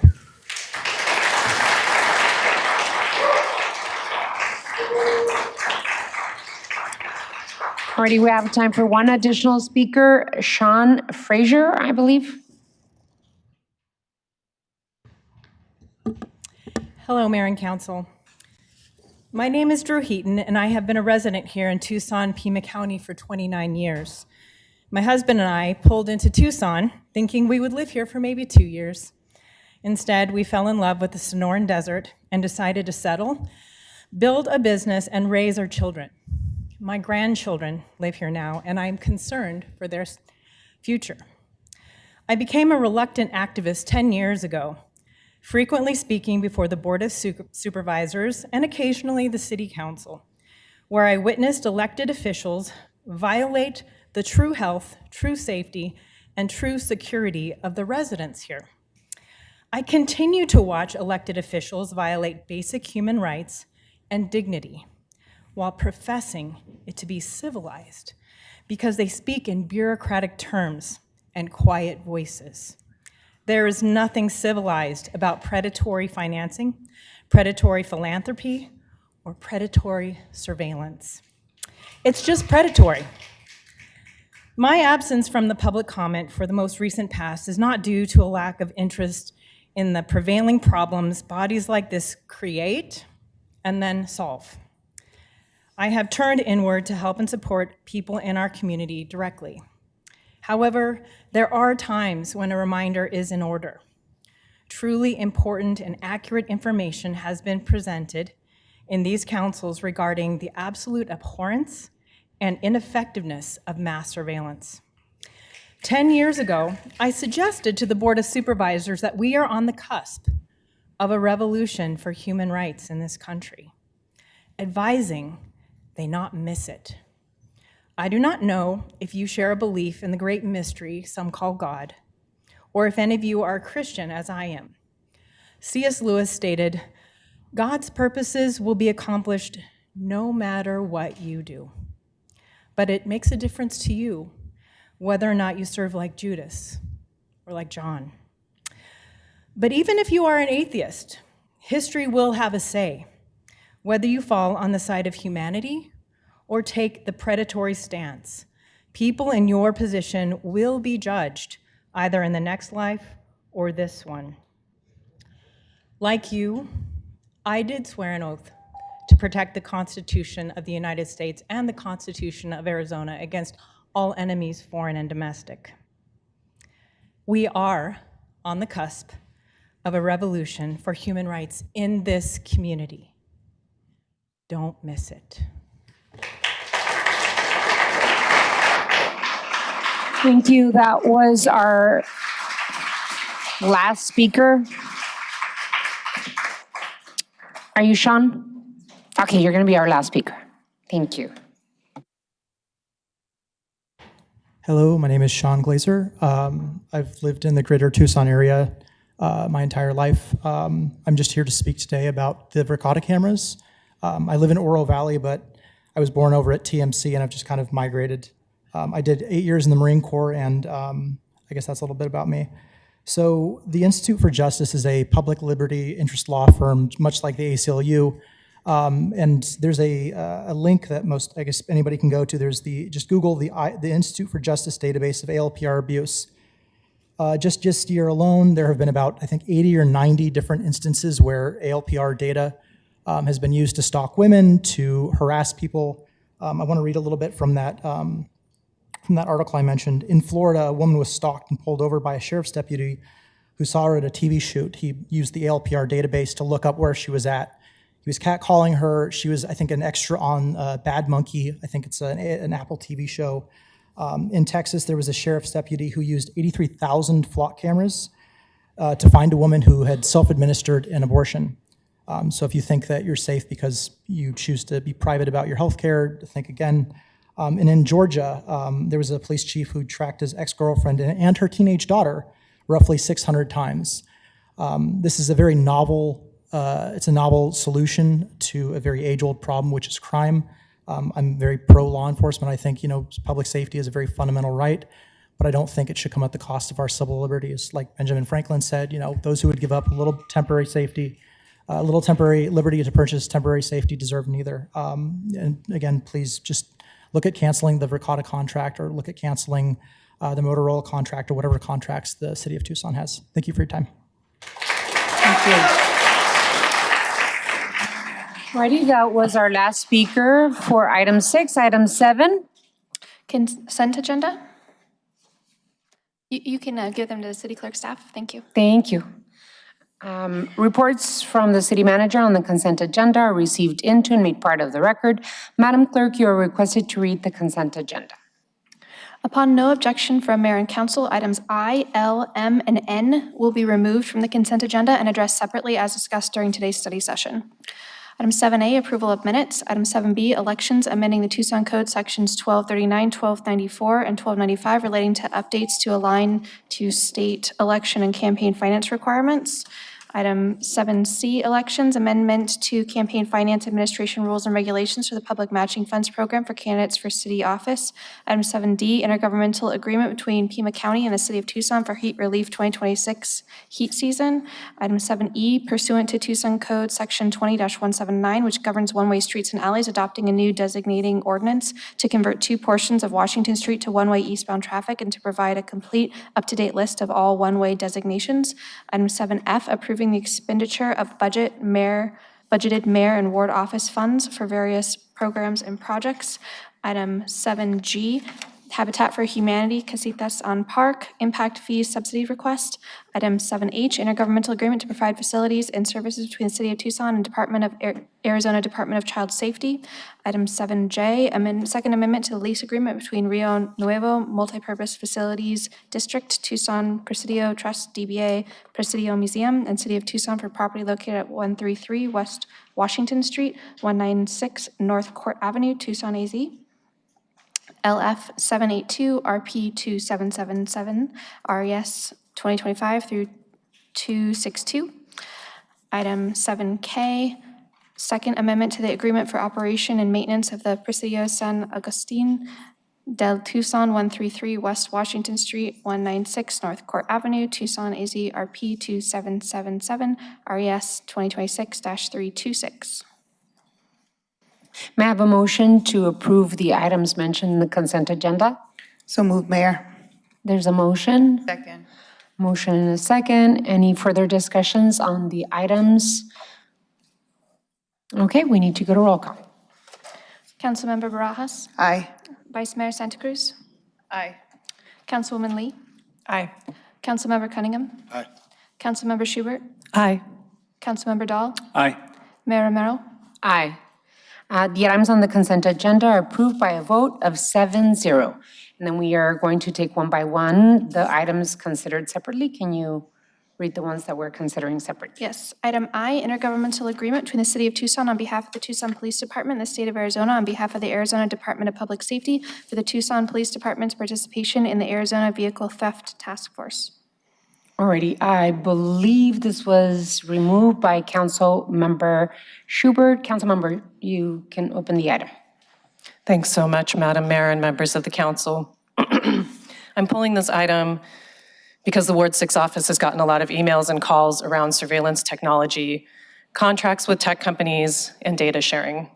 Since this program is an IGA between TPD and the Arizona Department of Public Safety, I am not clear on the strategies used, if the TPD internal use of technology policies apply here, and what the policies for data sharing and retention are under the AVTTF program.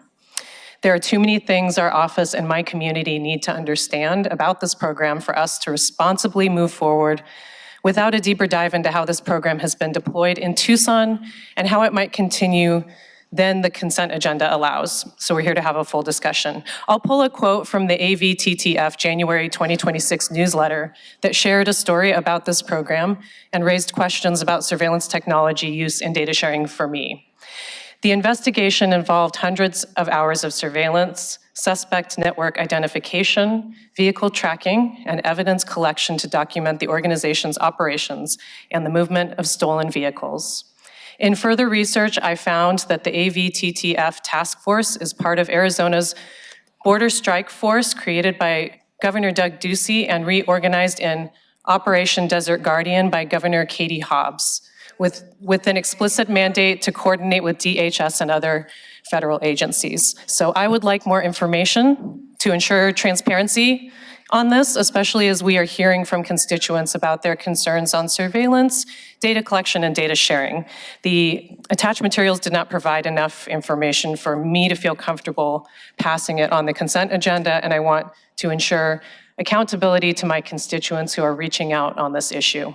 My staff spoke with TPD this morning to address questions regarding this item that arose from constituent concerns about surveillance technology, and I want to say that I really truly appreciate TPD leadership taking the time to answer those questions with my staff. It is my understanding that additional details are forthcoming. At this time, though, I still have lingering questions and concerns. While I trust that TPD is not collaborating or sharing information with ICE or other federal agencies, once data is shared in statewide and/or national databases, we don't know who can access it. That concerns me. So without more information, I am a no vote on this tonight. Thank you. Do you, Council Member, besides your statement, do you have a particular motion to this? I do not. Okay. Councilman Lee? Is it possible to continue this so that we can have a thorough conversation? Because as someone who also has helped ensure that there's transparency and citizen oversight with the use of technology, can we have more of a robust conversation and revisit? Honorable Mayor, members of the council, it's perfectly fine to continue this item to a future meeting and request any additional information that you'd like, that you think is helpful. Well, I would like to move that we continue the item and bring it back in a study session. Is there a second to that motion? Second. I'll second that. Could we also add that our council offices be briefed on this before we bring it back to mayor and council, so we're better prepared? Honorable Vice Mayor, that we will provide those briefings in advance. Yeah, so there's a motion and a second to continue the item with the request to inform the council, the mayor and council offices about this particular item and the details about information sharing, data sharing, and then further information about what the specifics of the program are. I think that it's important to very specifically, when we are hearing information being used inappropriately, that we be as careful and transparent as we possibly can for the community, is very specifically on issues such as this. Mayor and council have been given very explicit direction before on having staff being sensitive to this type of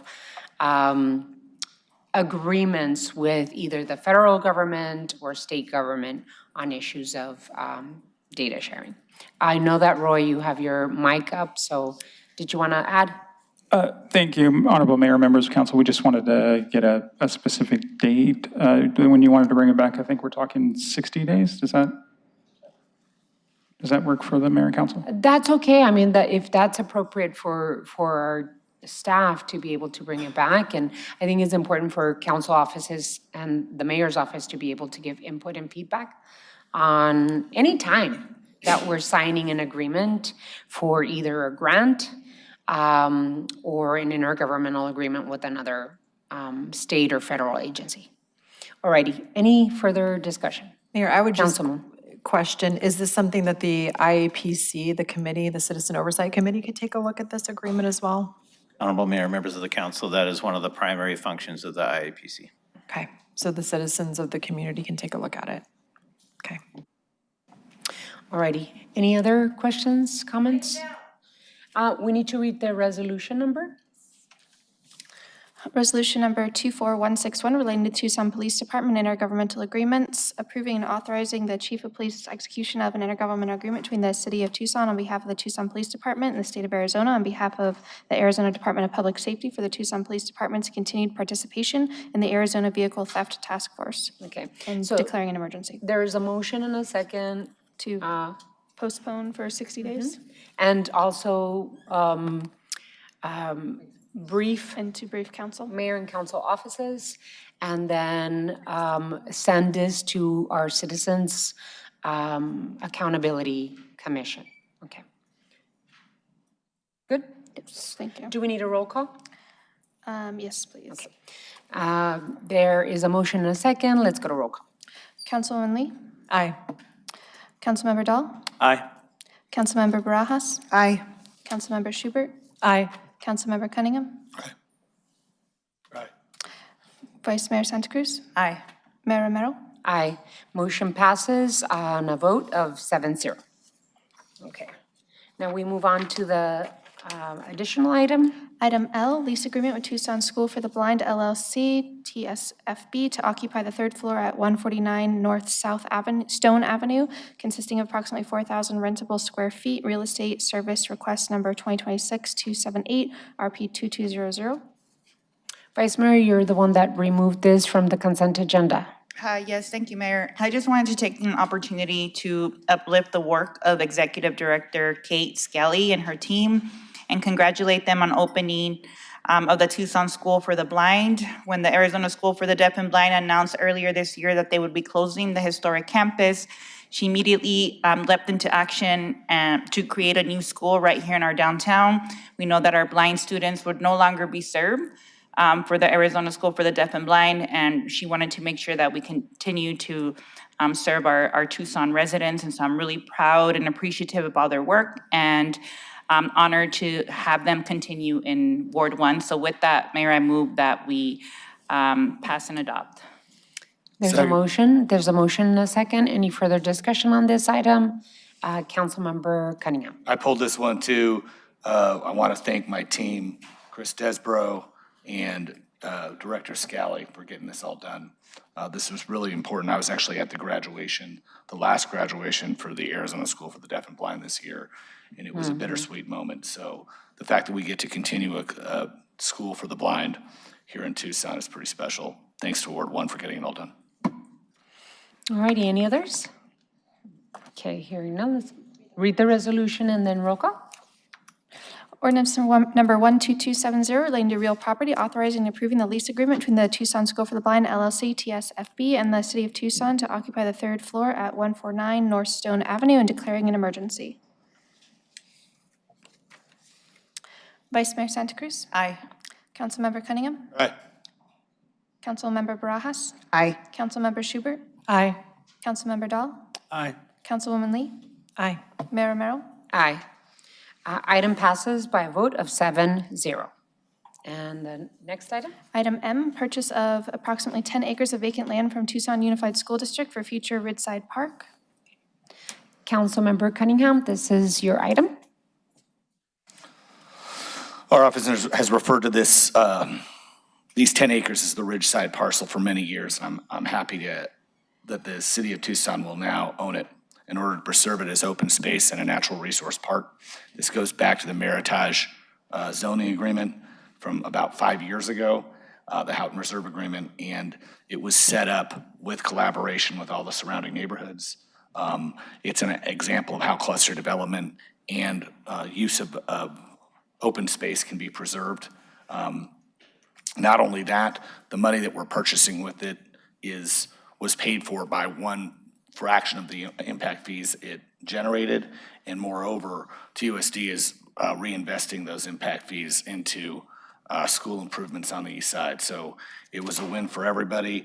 I'm happy that this purchase will increase the city park total acreage, and my thanks go out to some of the HOAs nearby, Silverado Hills, High 40, Houghton Reserve. All of them had advocacy in the City and Parks team who made it all happen. I really want to recognize Natalie Luna Rose, who pretty much helped make this all work. So I'm really excited to have a new natural resource park on the east side. And with that, I move that we pass and adopt Resolution 24171. Second. There's a motion and a second. Any further discussion on this? Hearing none, let's go to roll call. Read the resolution and then roll call.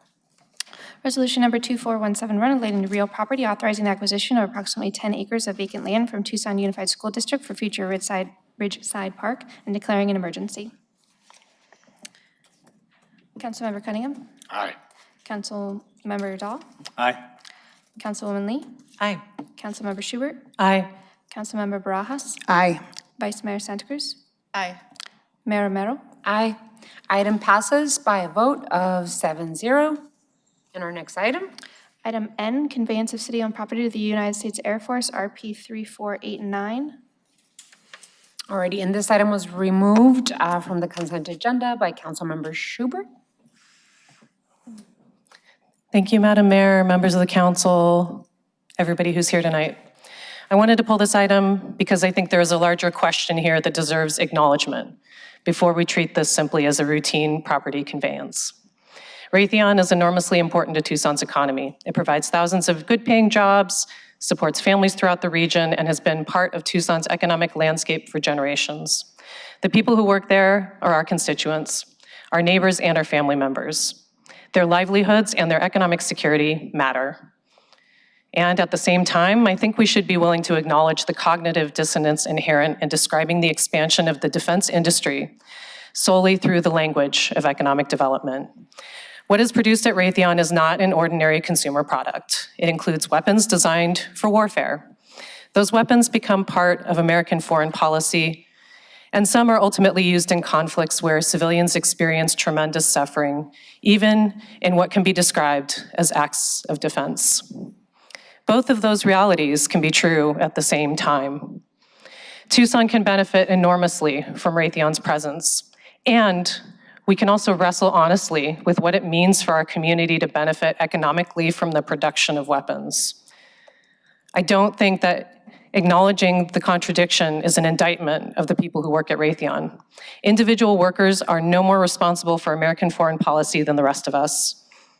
But as elected officials, when we are asked to use the power of local government to facilitate potential expansion, I think we have an obligation to understand exactly what we're approving.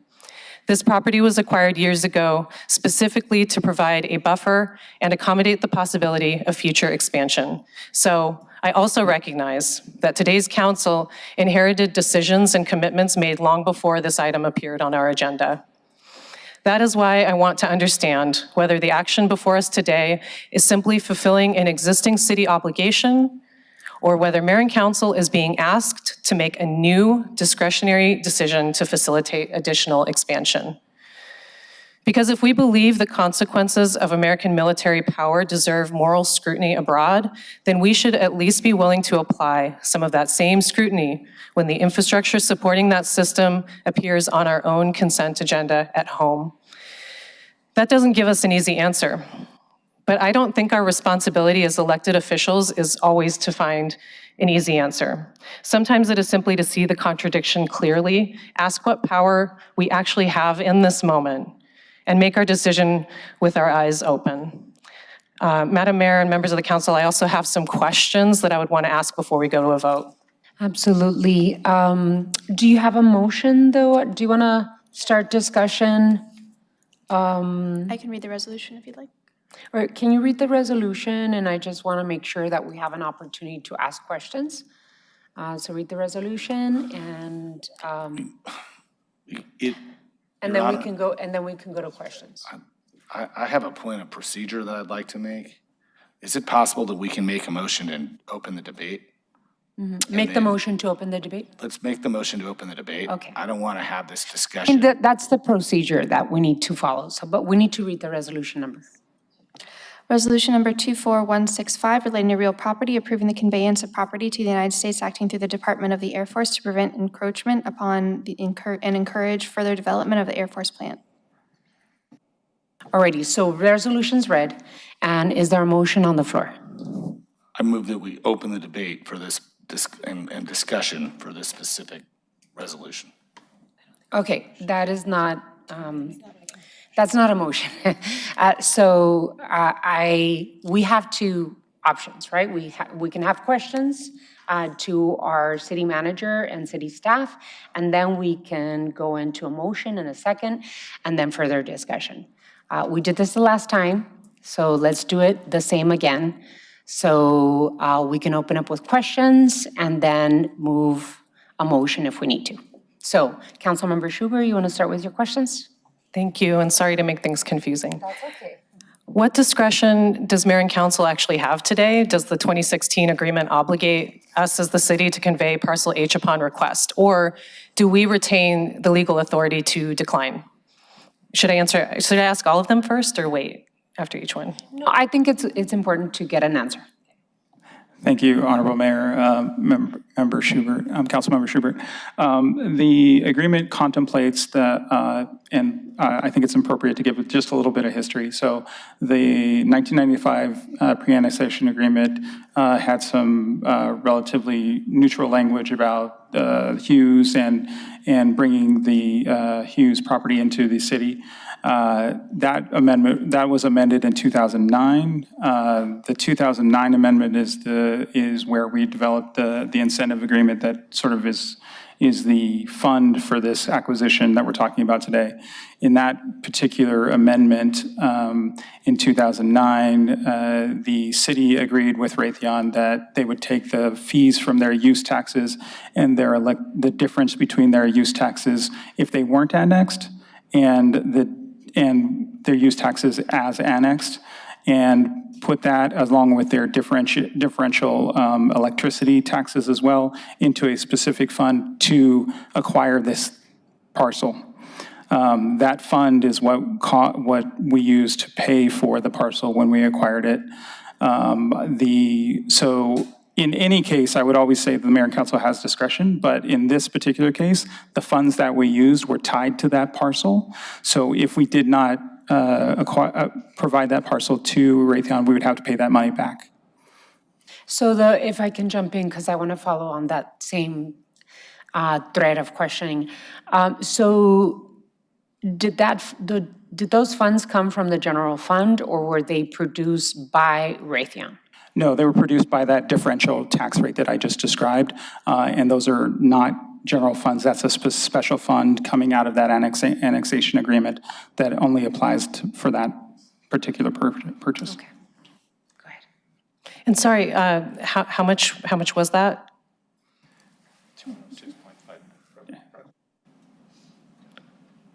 Honorable Mayor, members of the council, this particular transaction was $6.47 million. So we might potentially have to give back $6.47 million if we don't approve today. Correct. Okay. My second question was answered. What would happen if we didn't approve the conveyance? And is that a sure thing that we'd have to pay that back because of the way the agreement was written concerning the annexation funds? Sure, Honorable Mayor, Councilmember Schubert, I'm an attorney, so I don't really say sure things. Yeah, I guess that's most true. likely, I understand. yes. Okay, most likely. Correct. Okay, science point to yes. Okay. Why is the Air Force requesting the property now? Is there a specific expansion contemplated, or is this simply preserving the possibility of a future expansion? Go ahead. Honorable Mayor, members of the council, we'll maybe tag team this one. This originally was supposed to happen several years ago. It just didn't happen pre-pandemic, and now it has come back. Having said that, there is potential expansion activity for the site that this site would be used for.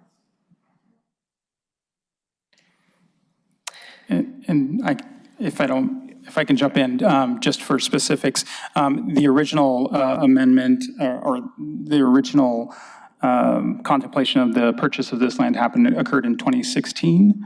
At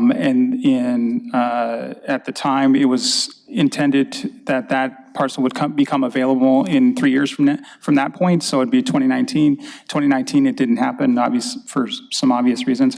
And then, as the manager said, now it's become available again. Thank you. What does potential operational growth mean in practical terms? Does the city know what facilities, production, employment, or activities might eventually occupy this land if we complete the conveyance and no longer have control over it?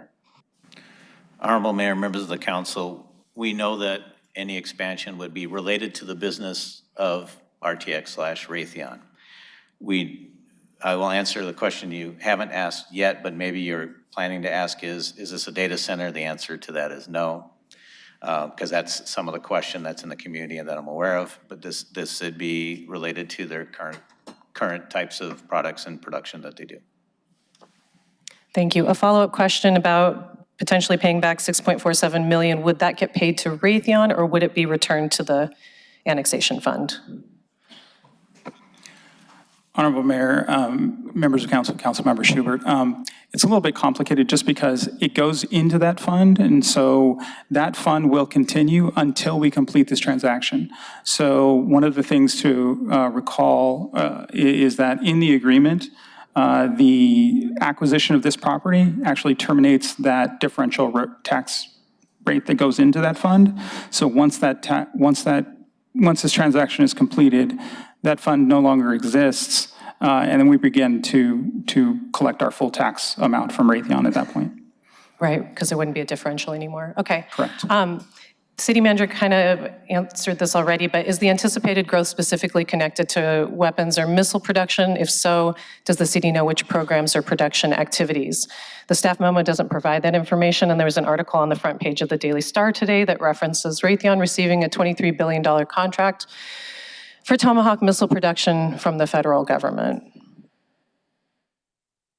Honorable Mayor, members of the council, we do not know as the city what product lines are associated with that expansion. Thank you. How much property is actually being conveyed and why is ownership being transferred now rather than the city continuing to hold the land as a buffer? Honorable Mayor, members of council, Councilmember Schubert, my recollection is the amount conveyed is 212 acres. I don't know the timing. My guess is that the timing is just related to the availability of the property. Is there any monetary consideration or community benefit associated with the transfer? The memo says the property is expected to be conveyed for no additional monetary consideration. Honorable Mayor, members of the council, probably a two-part answer to that. There's no monetary consideration directly because the funds were derived from the recipient in the first place, but an expansion at that site is expected to generate a large number of high-paying jobs in our community. Thank you. And then, if I can add to that, Councilmember Schubert, Honorable Mayor, members of council, additionally, I would refer back to that differential rate no longer applies, so additional use taxes, additional electricity use taxes as well would occur. that makes sense. And then my final question, can we attach conditions to our vote today, like environmental protections, workforce commitments, local hiring, apprenticeship opportunities, or other community benefits? And that's my last question. Honorable members of council, Councilmember Schubert, that would require some negotiation with our partners at Raytheon. My sense is they would deem that as an amendment to the agreement, and then we'd sort of be back in square one with what we're sort of doing here. Honorable Mayor, and members of the council, if I could add, often the type of conditions you're talking about are associated with a development agreement or a community benefits agreement associated with an incentive being provided by the city. In this case, there is no incentive being provided by the city.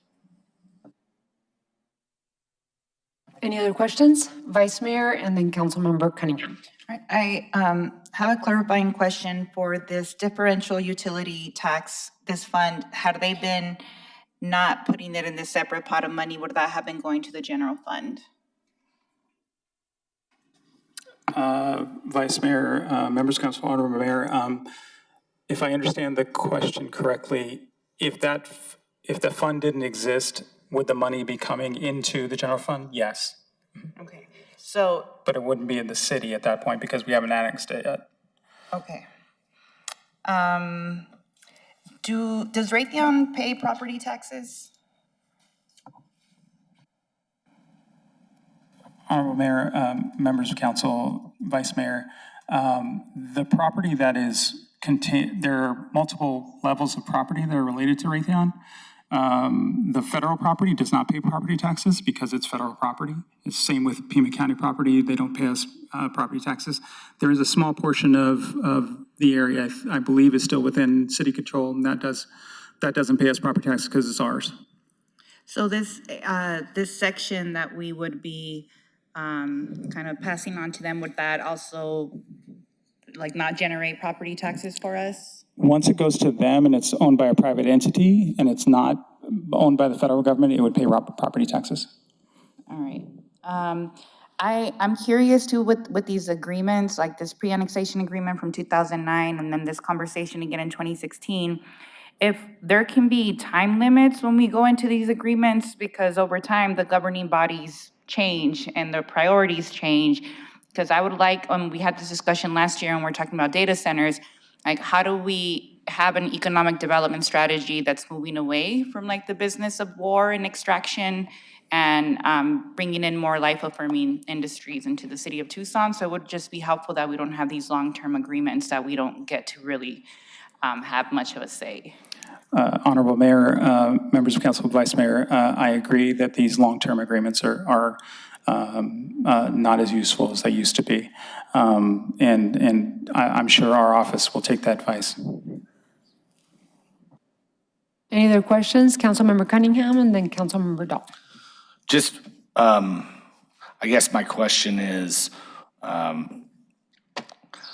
can we keep people more informed?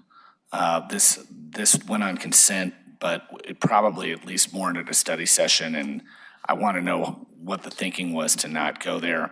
It's interesting to me that we're doing this deal, and this is a big deal for Raytheon too, and their representatives haven't come into the chambers to kind of let us know what they're up to, at least to some degree. I mean, I don't want to hear the whole it's a matter of national security thing. I just want them to say, hey, we have a deal for a long time. And in other words, we had to do this whole back and forth tonight. We could have done this back and forth 3 or 4 weeks ago. So we weren't taking people by surprise. So that's kind of my question on how we got to that point. And I'll let you guys answer. Honorable Mayor, members of the council, how we got to this point is we were following a process that was laid out in those prior agreements. And it is a very fair criticism to say that often items that are on consent aren't briefed as thoroughly as others. We are going to make that adjustment moving forward to make sure that nothing hits your agenda that you don't know is coming. And I think I might have sent that in all caps to my team earlier tonight. Having said that, whether Raytheon was present or not tonight, I don't know that they had the full knowledge of the connection between this land purchase and their other activities. No, and I understand that. I'm just saying that this warranted a discussion 2 weeks ago, at least at the study session table. So we're good. I just wanted to make that point. Heard. Councilmember Dahl. Thank you, Mayor. I want to thank Councilmember Schubert for these in-depth questions. I had a completely different understanding of it reading the materials, and I didn't read carefully enough. This was an annexation agreement, which is a whole different ball of wax. And it seems like we're pretty wedded to what it is, and it actually benefits us in that we'll be making more money with the taxes that we'll get from Raytheon for this. And we don't have to pay back $6 million. But the points about where we are in the war economy and how Tucson can start encouraging businesses that are more regenerative, sustainable, more part of our values, I think is a discussion that we've had before, and I think we should continue to have it. And I was going to make the same point that my colleague, Councilmember Cunningham made. There's this item and that other item. We need to be briefed. The police didn't brief us on that. And in discussions earlier, we thought the agenda committee is a place to maybe highlight these and then indicate that we need more time for this, if more time is available. I know some things are on a time basis, but appreciate the work that you've done and the careful explanations. And again, especially Councilmember Schubert for digging into it deep. Thank you. Councilmember Barajas, is this question time still? Yes. And then we're going to move into motion and discussion.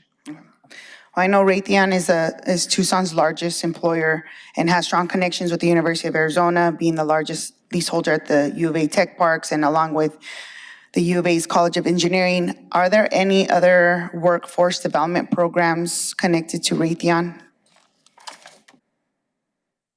Honorable Mayor, members of the council, in my discussions with Raytheon, which are infrequent, but we have talked about workforce. They are a company that does use union contracts. They are a company that has invested in engineer development at the university, and they are a company that does support the advanced manufacturing of Pima Community College.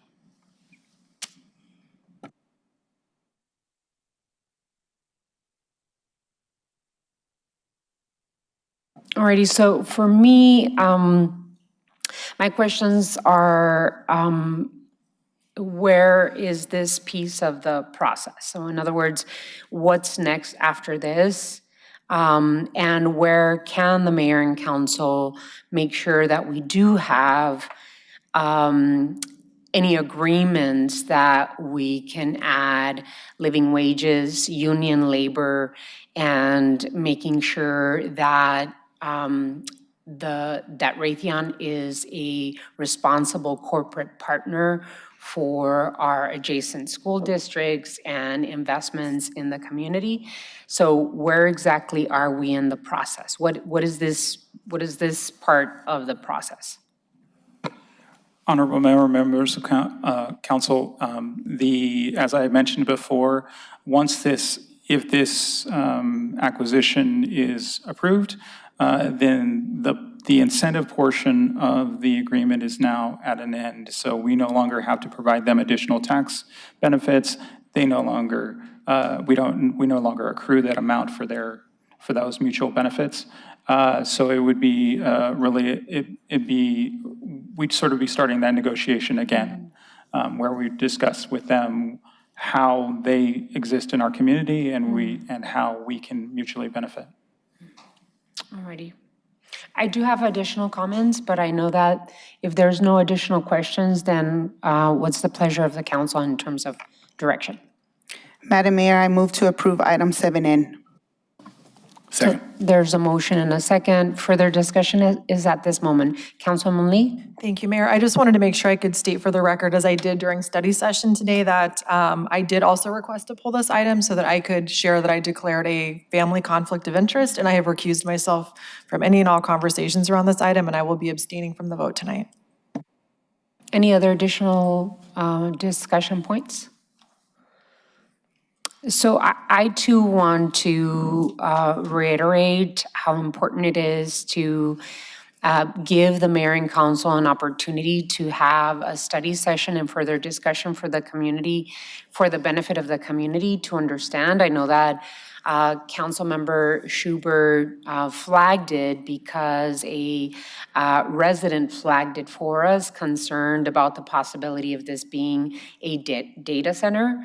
And so there were some questions asked about data centers and what this could possibly be or mean. But since this land is annexed into the city of Tucson, well, I guess this is the question. Does our land use codes in terms of data centers and large water users apply? Honorable Mayor, members of the council, yes, this is still land that would be in the city of Tucson, just no longer owned by the city of Tucson. It's zoned I-2, which is an industrial zone, but because of the land use code changes that you adopted at the most recent meeting, we have made it very clear that a data center, hyperscale data center, is not a by right in any zone, including I-2. So if there were a data center associated with this, which there's not, but if there was, it would be subject to your data center land use zoning and code. It would also be subject, and whether it's a data center or not, subject to any requirements of the large water users ordinance, which you've also adopted. So you do have the large water users on the books, and you do have the data center guide rails on the books. So those would apply to this site. I just wanted to make a note and commentary about the concerns that Councilmember Schubert addressed, as well as Vice Mayor Santa Cruz. I too share in that. Last year was very clear, a year ago, when we had a discussion about Project Blue at our table. We talked about moving in the direction of economic development that matched the policies and priorities of not just mayor and council, but this community. We on the mayor and council have taken a position against many extractive corporations like mining. We took a position against Project Blue. And as a mayor, I also have the responsibility, as Councilmember Schubert mentioned, to balance the needs in terms of job creation in our community. And there is a way to move in the direction of sustainable, long-term, high-wage jobs that are necessary to continue prosperity in our community. We cannot just continue saying no. We've got to be able to find, with the input of the community, the ability to create high-wage, long-term jobs with sustainability in mind. We embarked on that effort with the Bloomberg Harvard Initiative. We held hands in our work with the Urban Institute. We've done stakeholder interviews, input sessions, and worked internally and with other partners in the community to really land at even creating a new office on how we see community and economic impact.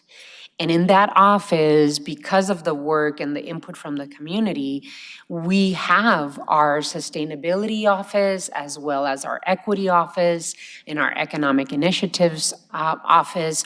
All of it, even our cultural heritage officer, is part of that office. We need to look at all of it holistically to make sure that we're moving in a direction as a city to both fulfill the priorities of mayor and council in terms of sustainability and equity and prosperity in our community, as well as our responsibility to worry about the economic mobility of our residents.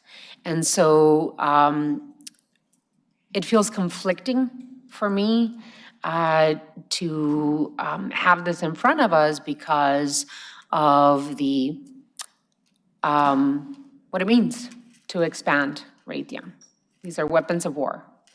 And again, it doesn't mean that the employees that work for Raytheon are to be blamed. And I'm pretty sure that there are people out there in our community that are being trained at Pima right now, that are going through an apprenticeship program with the machinists, that are looking forward to an opportunity at a better life through a job that pays them well. So we are going to continue working on economic development strategy that connects all of the priorities that we have, and that this has been said, is the long-term annexation agreement that the city of Tucson at that time in 1995 came to agreement with. And so there's not a lot of possibilities of changing an agreement that is a legally binding agreement. So I just wanted to make sure that I said that, because it's not the end in terms of how we approach job creation and economic opportunity in our city. So with that, do we need to go to roll call? Because there is a motion and there's a second. Do we have we read a resolution? Okay.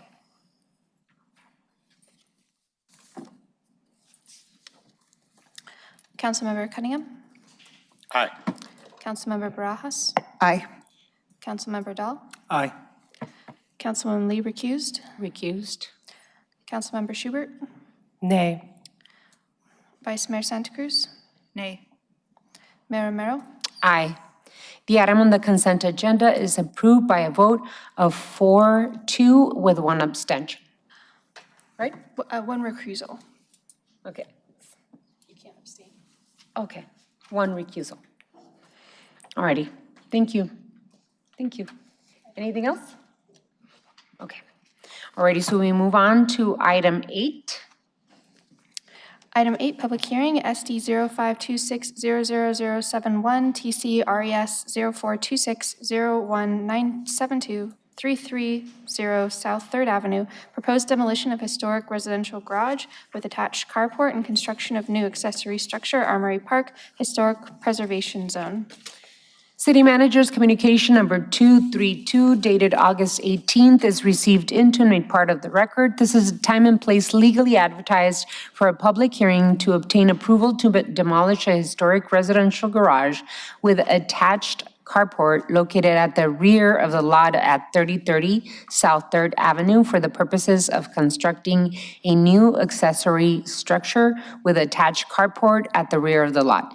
This public hearing is scheduled to last for no more than an hour, and speakers are limited to 5-minute presentations. Are there any requests to speak? No, Your Honor. Okay, if there's no request to speak, is there anyone in the audience wishing to be heard on this item? Seeing none, I move we close the public hearing. Second. There is a motion to move the public hearing in a second. All those in favor of the motion, please signify by saying aye. Aye. Aye. Any against? Motion carries. Madam Clerk, you are requested to read Resolution 24163 by number and title only. Resolution number 24163, relating to planning and zoning, approving the application for demolition of a historic contributing structure and the proposed replacement plan for a new accessory dwelling structure and attached carport at 330 South 3rd Avenue, Historic Preservation Zone, HPZ, SD 0526000071, TC RES 0426019772, and setting an effective date. What is the council's pleasure? Madam Mayor, I move that we adopt resolution number 24163, allowing the demolition and replacement plans to move forward for 330 North 3rd Avenue. And for PDSD to issue approval letters for the proposed work that includes the conditions recommended by the advisory groups. Sorry. Second. There's a motion and a second. Any further discussion on this? Hearing none, let's go to roll call. Councilmember Schubert? Aye. Councilmember Dahl? Aye. Councilwoman Lee?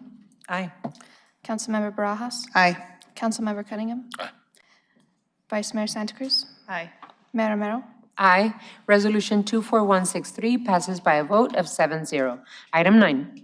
Public hearing, SD 1125000180, TC RES 0925045525, 424 East 16th Street, demolition of historical residential garage and construction of new accessory dwelling, Armory Park Historic Preservation Zone. City Manager's communication number 234 dated August 18th is received into and made part of the record. This is the time and place legally advertised for a public hearing to obtain approval post hoc to demolish an original residential garage carport at 424 East 16th Street and replace it with a new accessory building constructed in 2023. This public hearing is scheduled to last for no more than an hour. Speakers are limited to 5-minute presentations. Are there any requests to speak on this item? No, Your Honor. Alrighty, may I have a motion to close the public hearing? So moved, Your Honor. There's a motion and a second. Any further discussion? Hearing none. All those in favor of closing the public hearing signify by saying aye. Aye. Aye. Any against? Motion passes. Madam Clerk, you are requested to read Resolution 24164 by number and title only. Resolution number 24164 relating to planning and zoning, approving the application for demolition of a historic contributing structure and the proposed replacement plan for a new accessory dwelling structure at 424 East 16th Street Historic Preservation Zone, SD 11250018 TC RES 0925045525, and setting an effective date. What is the council's pleasure? Madam Mayor, I move that we approve resolution number 24164, allowing the demolition and replacement plans to move forward for 424 East 16th Street and for PDSD to issue approval letters for the proposed work that includes the conditions recommended by the advisory groups. Second. There's a motion and a second. Any further discussion? Hearing none, let's go to roll call. Councilmember Schubert? Aye. Councilwoman Lee? Aye. Councilmember Cunningham? Aye. Councilmember Dahl? Aye. Councilmember Barajas? Aye. Vice Mayor Santa Cruz? Aye. Mayor Romero? Aye. Resolution 24164 passes by a vote of 7-0. Item 10. Rezoning, City Manager's Report, TEP ENT 0326000005, Monsoon Land Holdings in North Pantano Road, C1 to C2.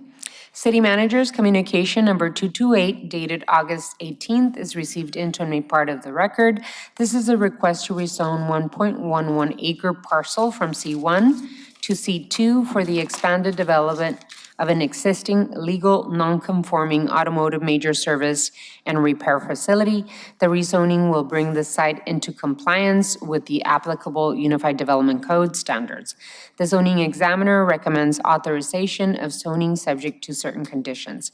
Is the applicant or representative of the applicant present? Mayor, members of the council, Carrie Sylvan with Lazarus and Sylvan, representing the property owner, and Mr. Becker is here with us as well. His wife, Lisa Becker, couldn't be here because their daughter was playing in a volleyball tournament tonight and won both their games.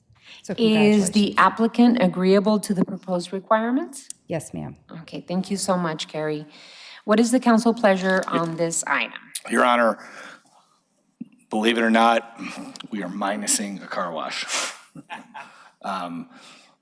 Really great work by everybody involved. This actually moves a outdoor car service facility to an indoor car service facility. It expands the number of services involved. There's only 3 parcels attached. I mean, there's a really good amount of setback, and the business owner is a very responsible business owner to the east side. So with that, I move the item. Second. All righty, is there a second to the motion? All right. Second. So any further discussion on the motion? Hearing none, all those in favor of the motion, please signify by saying aye. Aye. Aye. Any against? Motion carries. Item 11. Adjournment. Council will stand adjourned. The next regularly scheduled meeting will be on Wednesday, September 9th, at or after 5:30 p.m. Have a wonderful rest of your week, everyone.